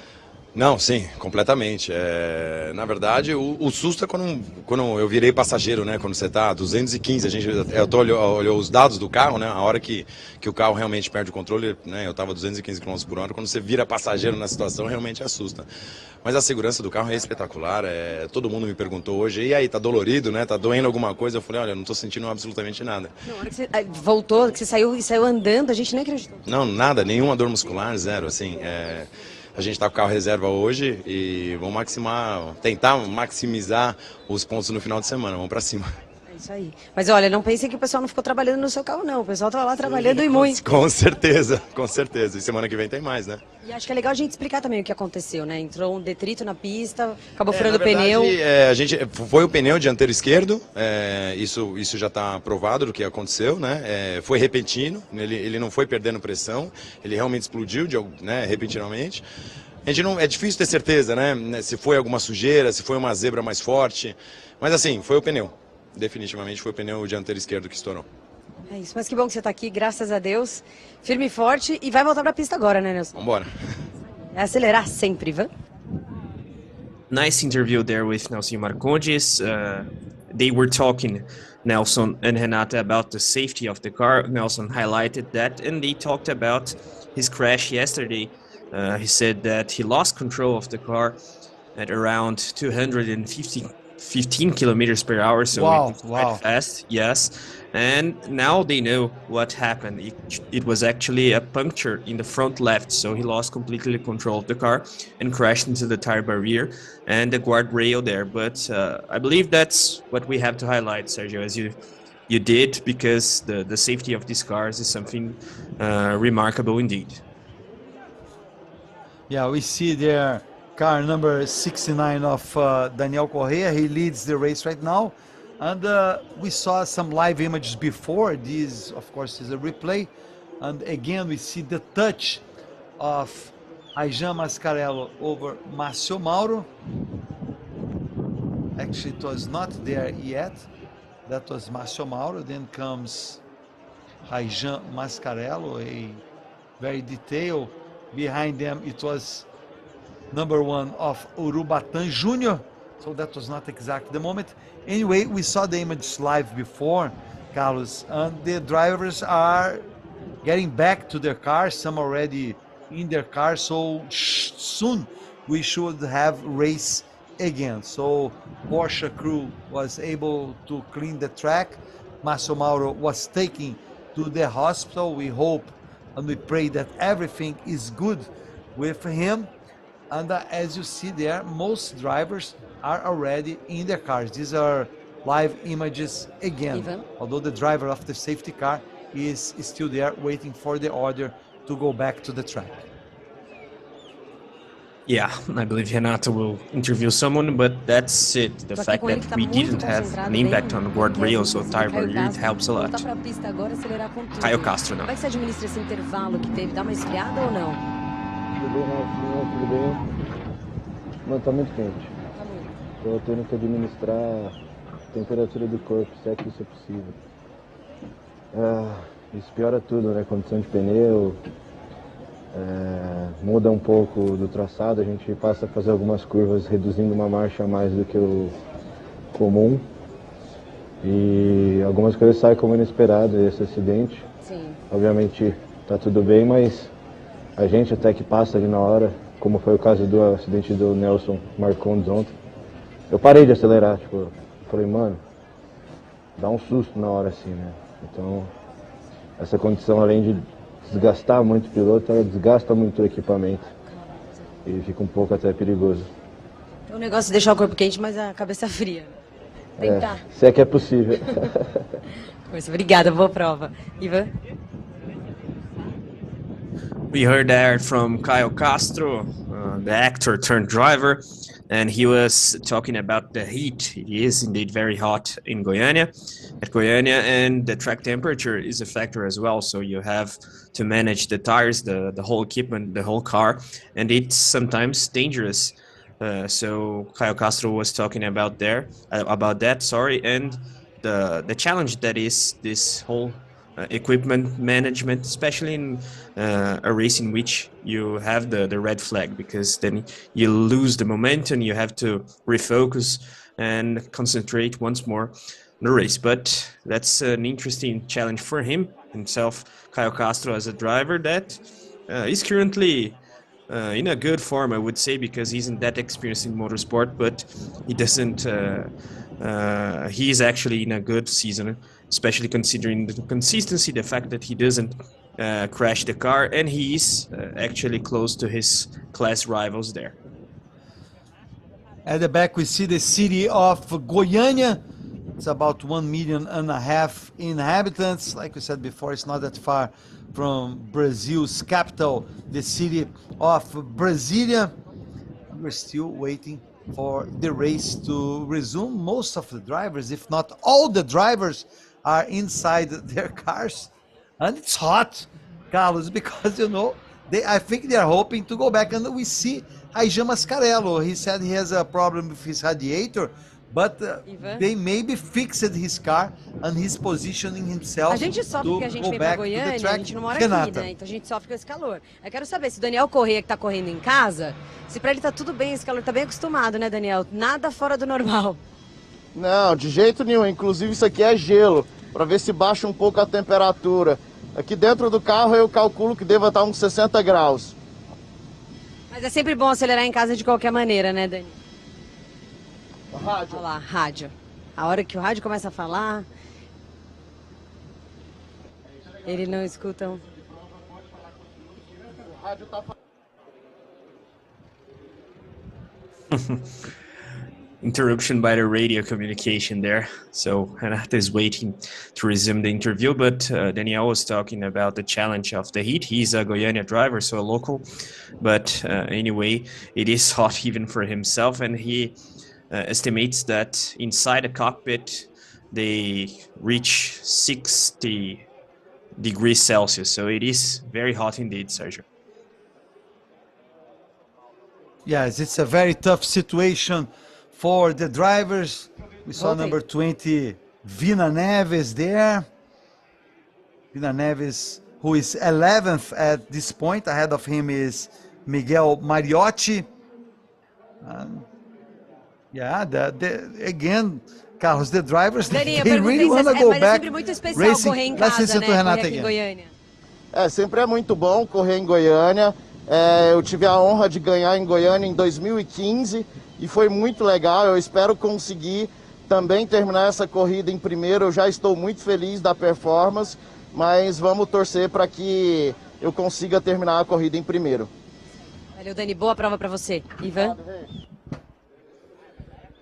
He was celebrating the fact that he's racing at Goiania, his city, and of course focusing on the win. A very good start for Daniel Corrêa, so a good situation for him, but let's see if he will be able to triumph today. And he's won a race here in 2015 as well, so he's trying to get another triumph at his local race, his home race, and it would be very nice for the public, the fans in the stands. And now I think we will have the race shortly, Carlos, because the driver of the safety car is already there. The lights are on. Some of the doors are already closed. We see the mechanics of Caio Castro car arranging. And it seemed to me that as we saw the Caio Castro, who is the actor turned driver, as you said, he still is an actor, right? But I think his main thing is still being an actor. But it seemed to me that he got a little bit, maybe the word is not correct, scared, but after the accident yesterday that he saw with Nelson Marcondes, he said, oops, I had to think about it. So anyway, and I think he's feeling the hot weather a lot. He's a young person, young man, but that was interesting. But I'm sure he'll start learning because he started racing not that long ago. And now we have the green flag and the cars will go back to the track. Yeah, the season of Caio Castro is an interesting season because he has highs and lows. Of course, as you said, he's a young driver, so he is still learning a lot of things about motorsport, and it has this side, the dangerous side. And we saw that yesterday with Nelson Marcondes, and today with this big impact between Márcio Mauro and Josemar Júnior. Daniel Corrêa leads the race. This is race 2 in Goiânia for the Sprint Challenge category of Porsche Cup C6 Bank Mastercard 2022. We first had race 2 for Carrera Cup, and this will end the weekend here in Goiânia, but next week will be again from Goiânia to follow the race for the Endurance Championship for the Porsche Cup C6 Bank MasterCard Endurance Championship. And of course, we have also the overall championship, Carlos. So we are talking here about the sprint championship. Let's say it's the 25 minutes plus 1 lap races. Then we have the endurance championship, and we have an overall championship because the drivers, the main drivers, are the same. Only that during the endurance championship, they have guest drivers to go along with them. Yeah, they shared a car with some stars. We have to remember that we had the presence of Felipe Nasser earlier today, so maybe he's one of the guys that will race in the Endurance Series round that we will have next week and also at Goiania. He's already raced actually for an Endurance Series championship in the Porsche Cup Brazil, but anyway, it's an interesting fact because we have actually 3 championships. Ele abandonou a prova. The drivers will do 1 more lap. Renata.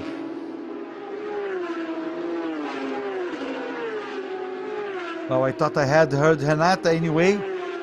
They will do 1 more lap there. The race is under safety car. We see there number 80 that is really back to the track.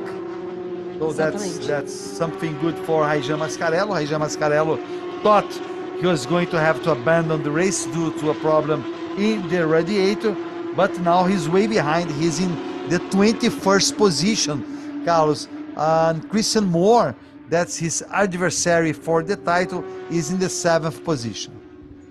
Yeah, but anyway, independently of his position, Raijan Mascarello possibly will have a penalty. So the stewards are in the spotlight in this moment because, of course, that touch with Márcio Mauro that I believe has to be seen by the stewards. I believe they will do so.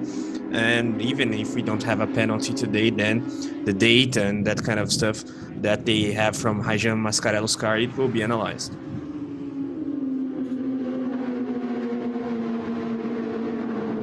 Yes, and actually I believe we'll have to double check, but Christian Moore, it looks he's in the 5th position. It shows here in the lifetime he's in 7th, but I believe there will be some corrections. We'll have to wait and double check. This is the onboard from Caio Castro, and we'll have a green flag again, and it's racing again in Goiania with just under 17 minutes to go. Daniel Correia leads the pack. So Daniel Correia leads the pack with car number 69. Then we have Marcelo Tomassoni, William Berton Jr., Ricardo Fontanari, and just confirmed Christian Moore is in the 5th position. So I start off the race clean, restart off the race. Oh, we see there Caio Castro is actually in the 7th position. So a very good position for Caio Castro while we have his on board. And Raijan Mascarello in the back of the pack, so P19 for him in this moment. Anyway, let's see if there's some decision by the stewards until the end of the race. We have Daniel Correia, Marcelo Tomassoni, and then Ricardo Fontanari is trying to find a position to overtake Urubatán Jr. Now we see the top 5. They are clean a little bit behind them. We see Nelson Marcondes in the 6th position. Nelson Marcondes, who said in his interview after the accident yesterday, he's trying to get some points today to leave Goiania with something other than the accident to tell. Oh, and this is going to be investigated at the end of the race. So this is the information from the officials, Carlos. And look at Christian Moore. Christian Moore gets 4th position from Ricardo Fontanari. Great work by Christian Moore, now he's 4th. This is good for his championship hopes.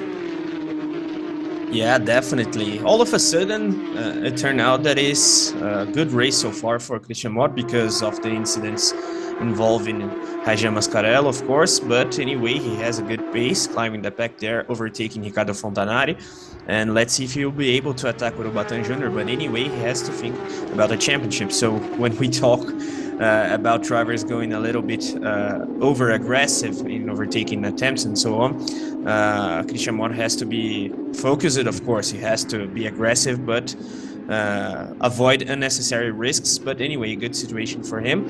And interestingly, we have the investigation about the touch between Mascarello and Mauro after the race, which is, I believe, comprehensible because Raja Mascarello isn't fighting for a win or anything like that. He's in the back of the pack, so if we have a penalty for him, probably it won't have such a big sporting impact. But anyway, that has to be seen by the stewards, even if it is after the race. Sergio. Yes, I agree with you. You're totally right, Carlos. And we have to see. We see Raja Mascarello is almost behind this pack. He's not going to make many points anyway. So, you know, and he defended himself. Oh, look, another accident. Wow. Going wide. Oh, my. Another accident. Let me try it. Can you see what car is that? 74. 74 is Piero Cefali. He's from the rookie class, so Piero Cefali going off, and there was at least another car involved, at least two other cars I believe were involved. Yes. And we have again the safety car. Yeah, eventful race once more, but it's good that they didn't have strong impacts, especially Piero Cefali there, that touched the tire barrier, but he wasn't that fast. San Joaquin, yeah. Yeah, San Joaquin. This is San Joaquin. That's Piero Cefali, number 74. So Piero Cefali, San Joaquin, and I believe one more driver. Let's see. That's called the turn 0. Oh, it was all by himself. And Piero Cefali went all the way there to the barrier. It didn't seem that strong after what we've seen, of course. Yeah, actually, I think it's San Joaquin who spun there, and yes, and he touched Piero Cefali's car, so nothing to blame Piero Cefali's side, and there was another car involved, but he resumed racing. So I believe it won't be such a long rescue process there because the impact wasn't that big, and it seems that the tire barrier is okay. But let's wait and see. One more safety car.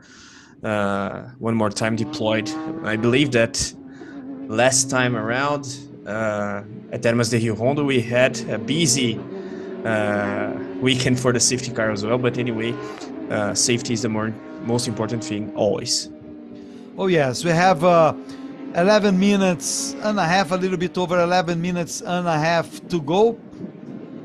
And it's really, but at least this time, I would say, Carlos, it was not really a major accident, you know. It was an accident, and I agree with you. The San Joaquin, Piero Cefali should be taken out of that position soon, and will resume the race, while Daniel Correia stays in the lead ahead of Marcelo Tomassoni, then Urubatán Jr. But we didn't have many safety cars in the Carrera Cup class. The safety cars are coming more in the Sprint Challenge race, which have been more eventful than the other ones, and that's San Joaquin.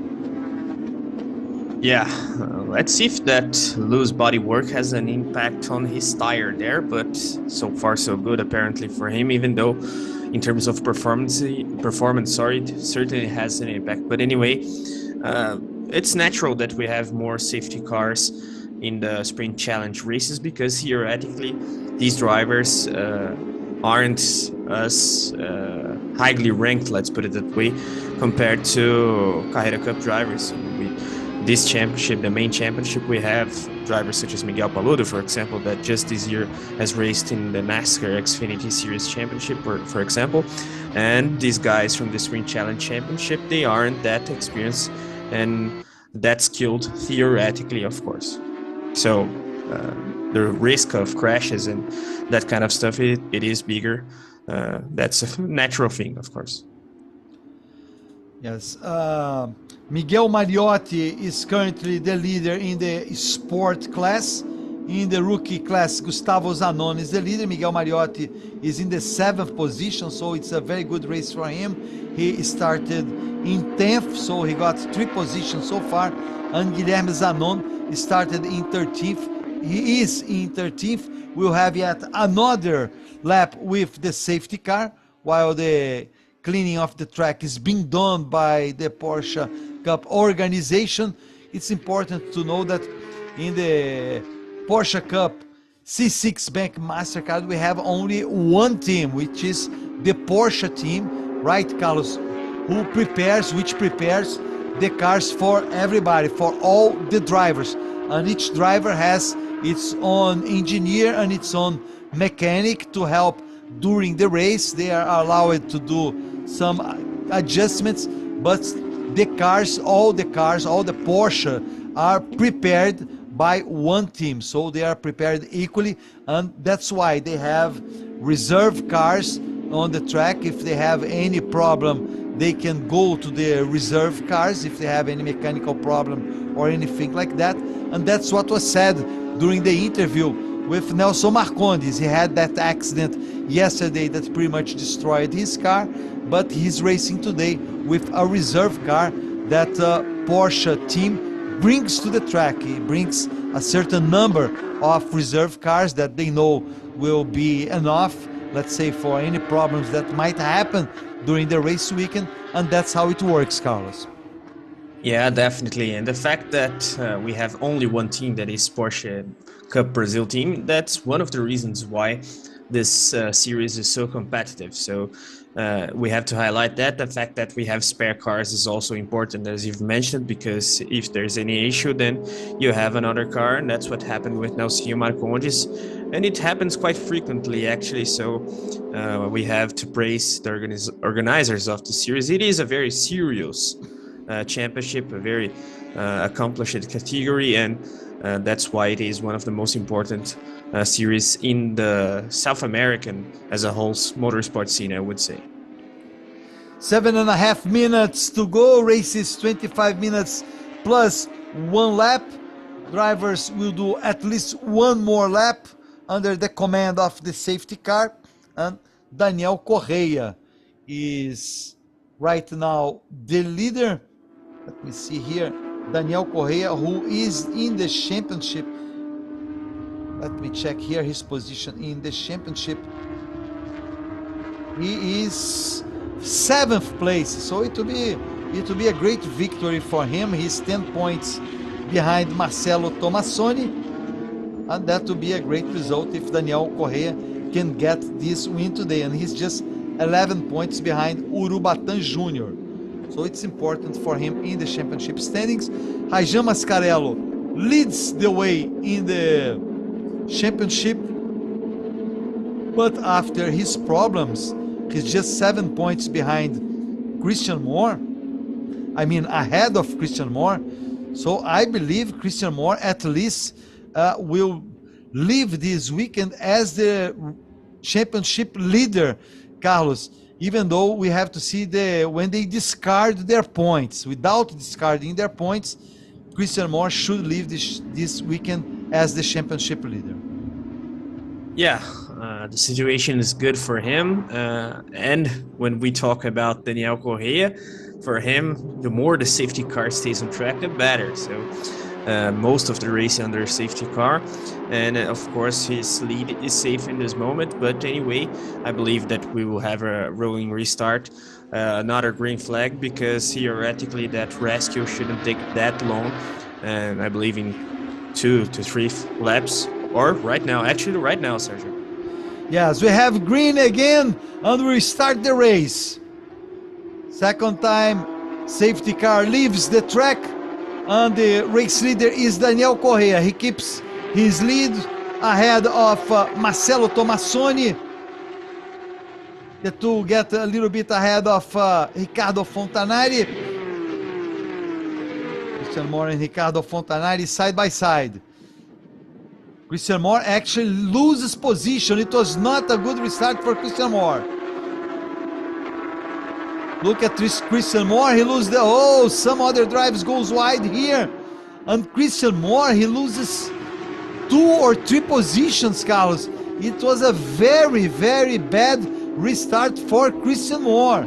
So all his hopes of living here in a bad situation might be vanishing. But, it's not a good moment for him. And Daniel Correia holds the pressure from Marcelo Tomassoni.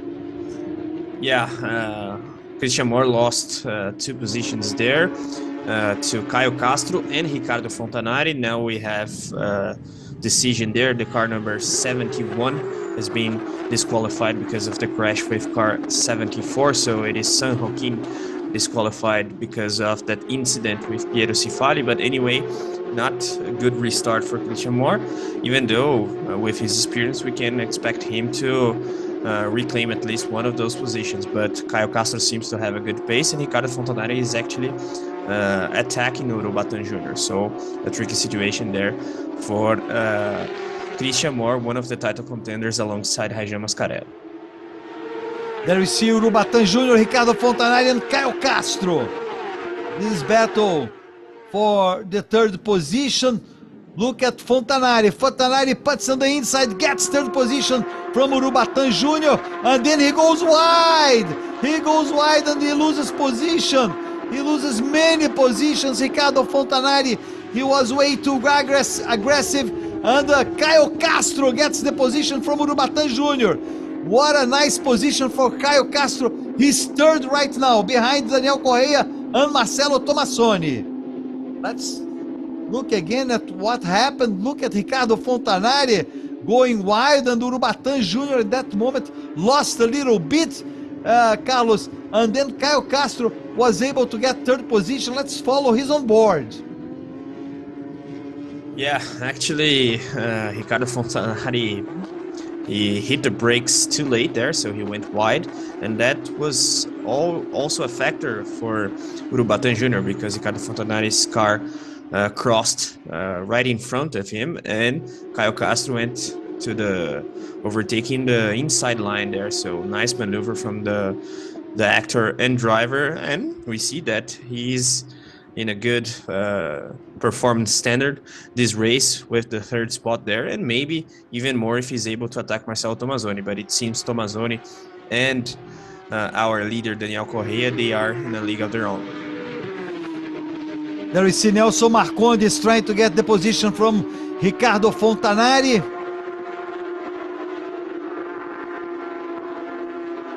Yet another battle going on there involving Christian Moore. Yeah, Ricardo Fontanari lost many positions. He lost the position now to Nelson Marcondes. He's not in a good moment, Ricardo Fontanari. He's losing 1 position after the other. Now he has Guilherme Bottura behind him. Best lap so far has been from Caio Castro. Look at that. Caio Castro doing really good with the number 22. He got 9 positions so far.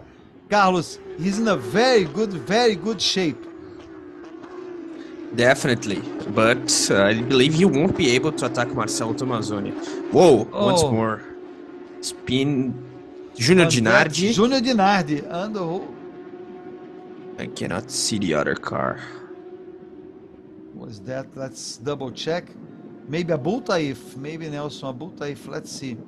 Junior Dinardi is going back to the track. Oh. Yeah, it was number 99. It was Nelson Abul Taif, exactly. Nasser Abul Taif. Nasser Abul Taif. Look, they were racing for position. Nasser Abul Taif was behind car number 002 of Junior Dinardi. And they both go to the back. We're still racing. And, another one, 33. Another one. That's Gustavo Zanon. Gustavo Zanon, who was leading the rookie class. He was leading the rookie class. And now we see the leaders, Daniel Correia. Then in 2nd place, it is Marcelo Tomassoni. Then Caio Castro. Urubatán Jr. is 4th. Then Márcio Marimotti. And Christian Moore is in 6th. Rajan Mascarello already was able to climb to 11th, so Raijan Mascarello is in a good shape. If he doesn't get any penalty, he'll be in very good shape for the championship after all the problems he had. Yeah, and interesting to see that Gustavo Zanon's situation in the rookie class championship of the Sprint Challenge category, it is still good because his title rivals, they aren't in a good situation. We are talking about Piero Cifali, that was touched And there he gets by the checkered flag. Pardon me, he gets the checkered flag, and Daniel Correia wins the race. Daniel Correia is the winner. Marcelo Tomassoni is second place. Caio Castro is third, and we have a winner. Daniel Correia, great race by him. He got the lead, well deserved, and perfect race for Daniel Correia with Tomassoni, who started in second. Marcelo Tomassoni got the lead right at the beginning of the race, but then he was overtaken by Daniel Correia, and Caio Castro, we should say, started in 12th, finished third. Great race by Caio Castro, Carlos, with Urubatán Jr. finishing in 4th, and Mariotti finishing in the 5th position, Miguel Mariotti. Yeah, what a race. It was actually so eventful that I didn't even see that the clock was ticking. But anyway, brilliant drive there from Daniel Correia, winning once again his home race. He has another win at Goiania in 2015. But anyway, very interesting overtaking maneuver that he got there to pass Marcelo Tomassoni, one of the most experienced drivers in this Sprint Challenge General overall championship, actually.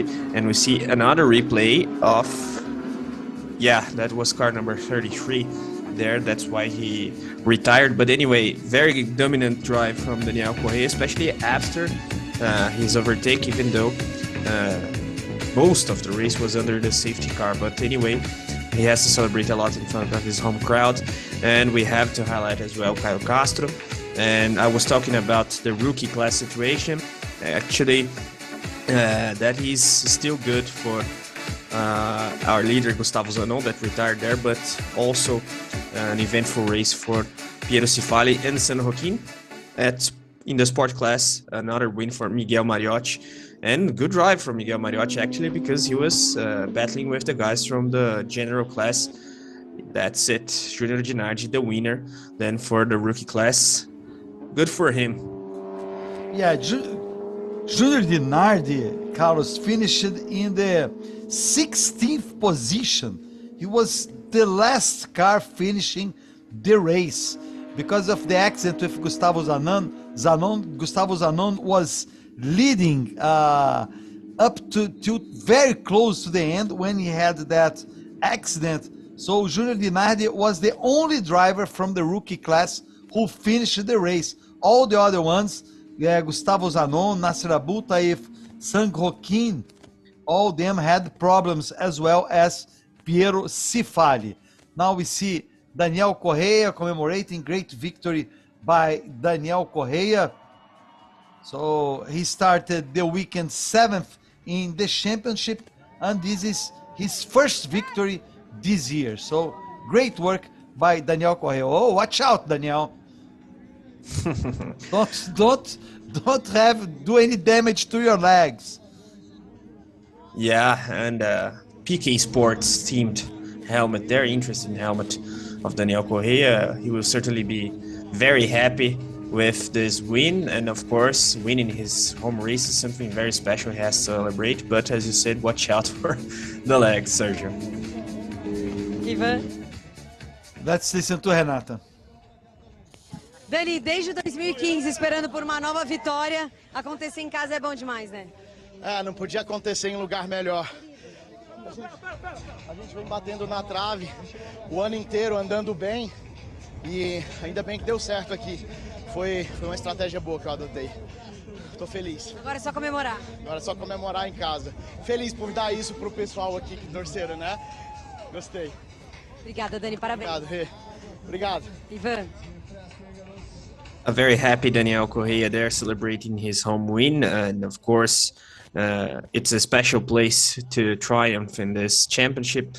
It couldn't have been in a better place according to the race winner there. Of course, home driver there celebrating a lot, and he highlighted the fact that he was quite close to winning races throughout the whole year. So finally the triumph comes and he has to celebrate with his family and friends at Goiania.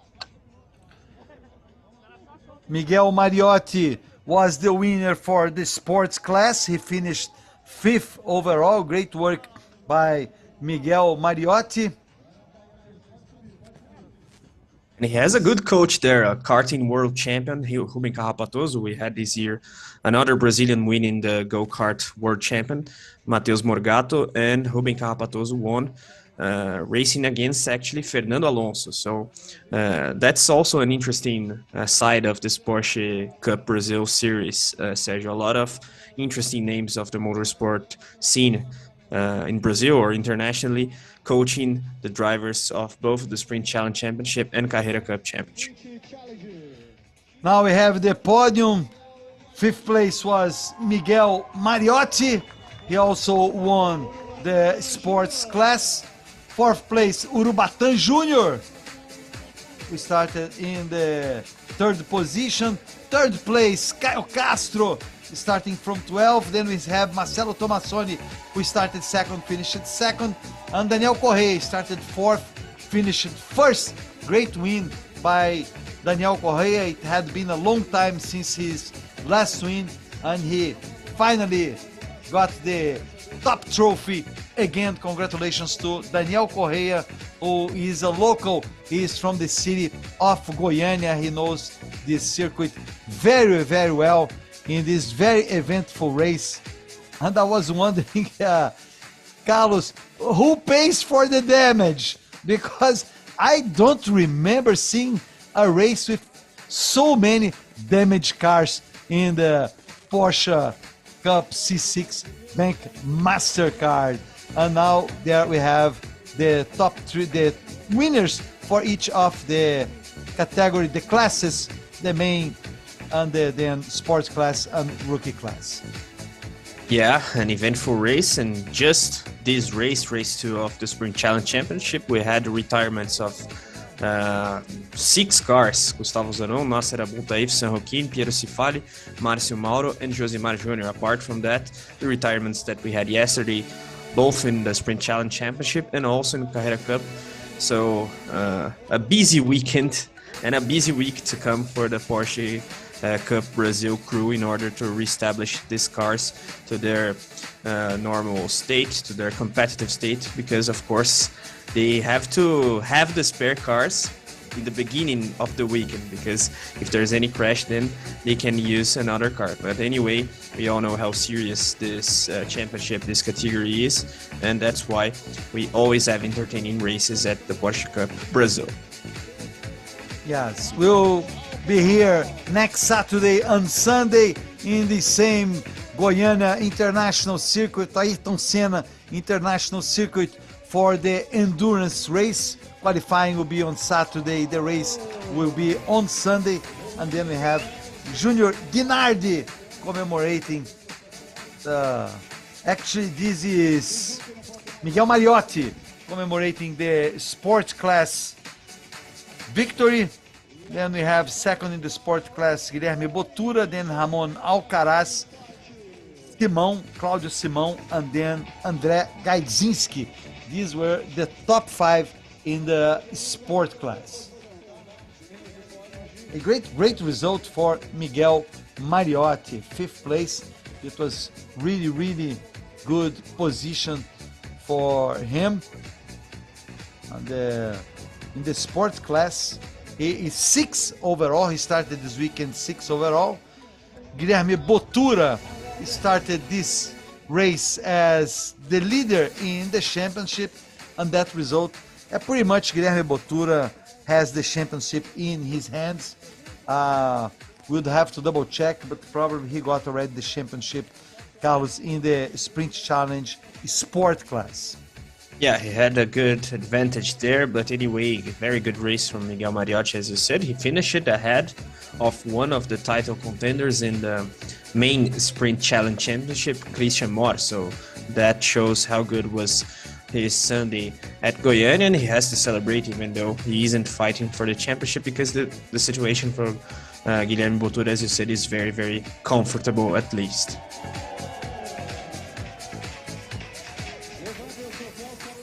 And that's the commemoration. Probably these drivers will go back home, but they will be back on Friday to the endurance race. And Goiania is not that far. It's an hour and a half from most places in Brazil, from São Paulo by plane, from Rio de Janeiro, 1 hour and a half, 2 hours.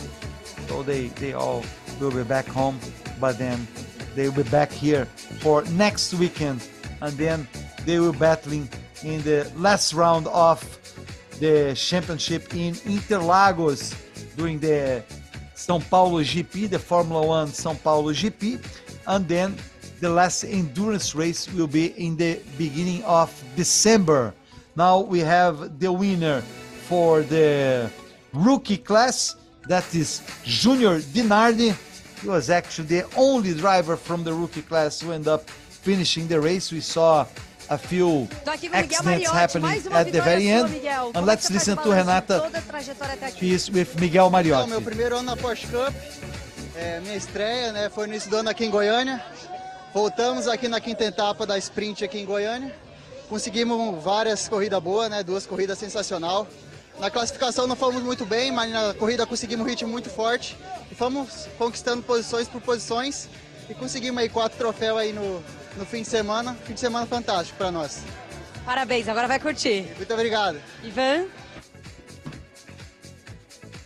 Yeah, we heard there from Miguel Mariotti. He's making his debut season this year in Porsche Cup, so he made his debut in the series overall in the circuit, and now winning at Goiânia as well. So it's a special circuit for him, that's for sure. And apart from that, he was highlighting the fact that his race pace was a bit better than his qualifying pace. So he was able to climb the back there and gain positions. And one more, I believe it's Junior Dinardi, the winner of... No, that's Gustavo Zanon, actually. Let's hear from him. A gente nunca imagina que isso seja possível, mas foi um ano duro, de muito trabalho. Agradecer meu coach, Rafa, cadê ele? Eu nem sei onde ele tá. Mas, sem dúvida, essa vitória é dele. Ele me ajudou muito toda a temporada, a gente trabalhou bastante. Eu nem acredito que eu tô saindo daqui com o título hoje. E comemorando com a família também, né, Zanon? Melhor coisa do mundo é estar com a família. Isso é o mais importante. Estou muito feliz. Parabéns. Obrigado. Ivan? Yeah, Gustavo Zanon, crowned champion of the rookie class of the Sprint Challenge category in Porsche Cup Brazil. So even though he had that incident in the final stages of today's race, he was able to qualify for getting that podium spot. So points for him, and crowned champion in his first year competing in Porsche Cup Brazil, obviously in the rookie class, the lower class, let's put it that way, of the Sprint Challenge Championship. But anyway, it's something that he has to celebrate, and he was alongside his son there and celebrating the fact that he is able to commemorate his title with his family. So Gustavo Zanon, champion of the rookie class of the Sprint Challenge category in Porsche Cup Brazil. Sergio. Yeah, very emotional Gustavo Zanon. Even though he didn't finish the race, he was second after Junior Dinardi. He was leading right before the end, so we have already one champion in advance this year in the rookie class for the Sprint Championship. So anyway, Carlos, again, we had 2 very nice days of racing, eventful races for the Sprint Challenge, but it showed that these drivers are very, very, very competitive, and this is what we have to take from here, from this weekend, that everybody is battling for the victory. Renata. E aos que estão assistindo, continue acompanhando a gente no Instagram. Também muitas novidades ao longo da semana para o próximo final de semana. Semana que vem tem mais. A gente vai acelerar fundo aqui em Goiânia. Yeah, there was Renata inviting the public for the next round next weekend, so the endurance round of Goiania. And of course, the expectation is quite good because we have the guest drivers, some of the most famous names in Brazilian motorsport scene. But anyway, I completely agree with you, Sergio. The level of competitiveness and the fact that we have fights throughout the whole pack in different classes, different championships, different categories. We have, of course, the Carrera Cup category and the Sprint Challenge category, and between them, 3 classes per championship. So we always can see something interesting, and that's why Porsche Cup Brazil is so entertaining. Sergio? That's it for today. Thank you, everybody, for watching, and we'll see you soon again in Goiânia. Bye-bye!